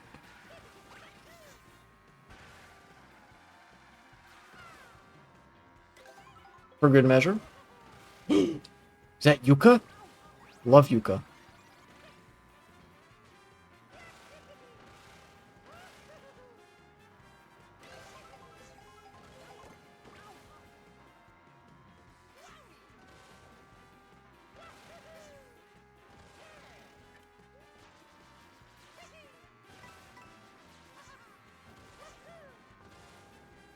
Big giant truck? Nah, I'm not gonna do that. That's bait. Me Yoshi burger. More Yuka? I'll take the Yuka.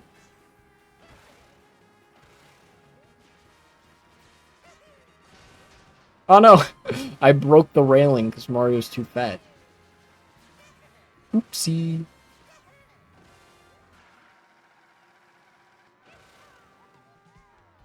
Alright, am I going the right way? Yes, I just need to stop at Faraway Oasis, or go through Faraway Oasis, and then take a left to go up north, I think.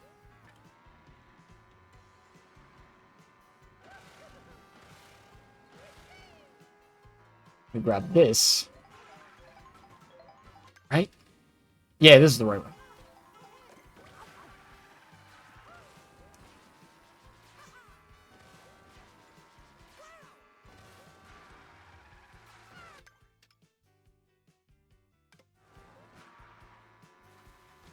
We're going this way. What? Another P mission. Damn. These things are all over the place. I guess each one is another sticker that gets unlocked, so may as well. Right? Join the endurance race in the savannah. Oh, okay. That's not a new costume. I did that exclusively to be mean. There was no need for me to do that. This isn't a race where it like matters if you get first or not. You know what? Touche. That's fair enough.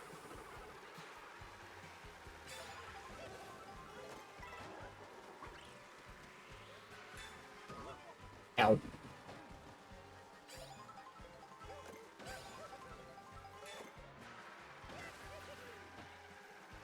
Give me Yoshi Burger. I always just call it, I know it's like not actually called Yoshi Burger, but I always call it Yoshi Burger because it's like, I don't know. It sounds like a little bit funnier. Also, I'm American, so I see fast food and I immediately think hamburger. It's raining item boxes? Dang.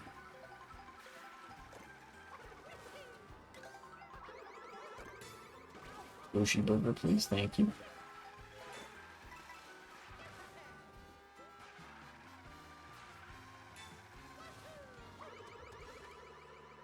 Get that out of here. It says, please let this be the last lap. I would like that, I think.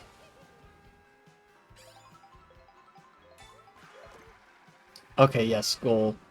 Good, good, good, good. Woo! Alright, now what I gotta do is turn around 180 degrees and drive the other way.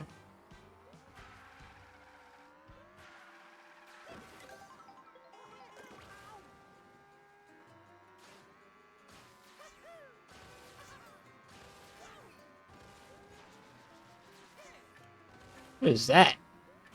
Random building in the middle of the savannah.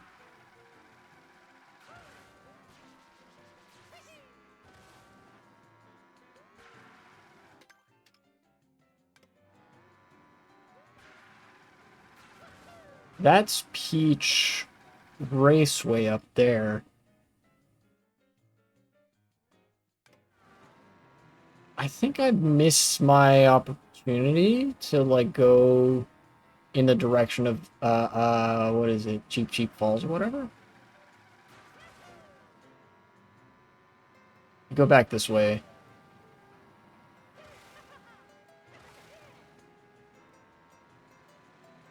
Yoshi, give me the Yoshi Burger. Rip. I missed it. Oh, is there a, Oh, there is a road going that way. If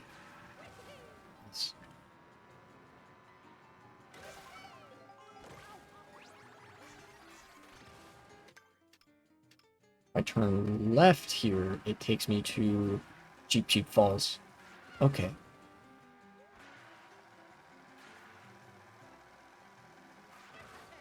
Yeah, okay, okay. So we're coming up on... Oh! That's it. Yeah, okay, I got it, I got it. Nice. So that's every Mario costume unlocked. Yummy food. Now I can go to the character menu. Look at that. 5 different Mario costumes all unlocked. Then next I will be going through with like Luigi. I'm probably just going to go in order with these. Right? But for now, I'm going to quit free roam and I am done with Mario Kart World for today. Objective accomplished. Once I get all of the costumes for the characters, because it's pretty clear how you're supposed to go about getting them, I think I'm actually going to be done with the game. I don't think I want to get all the Peach medallions. I don't think I want to get all the P missions. I'll get them when I find them, like ones that I haven't gotten or done yet. But that's a bit too much. It's a bit too much searching and drudging through a massive open world setting.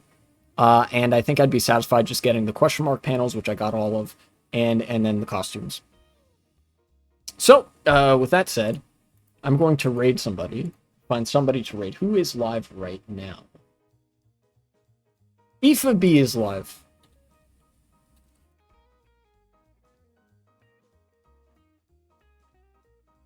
Have fun watching Aoife B. Chillin', working out later, plus Halo. Vibing till then. That sounds like fun. I'll see you guys next time. Hopefully I'll be streaming more frequently. Bye.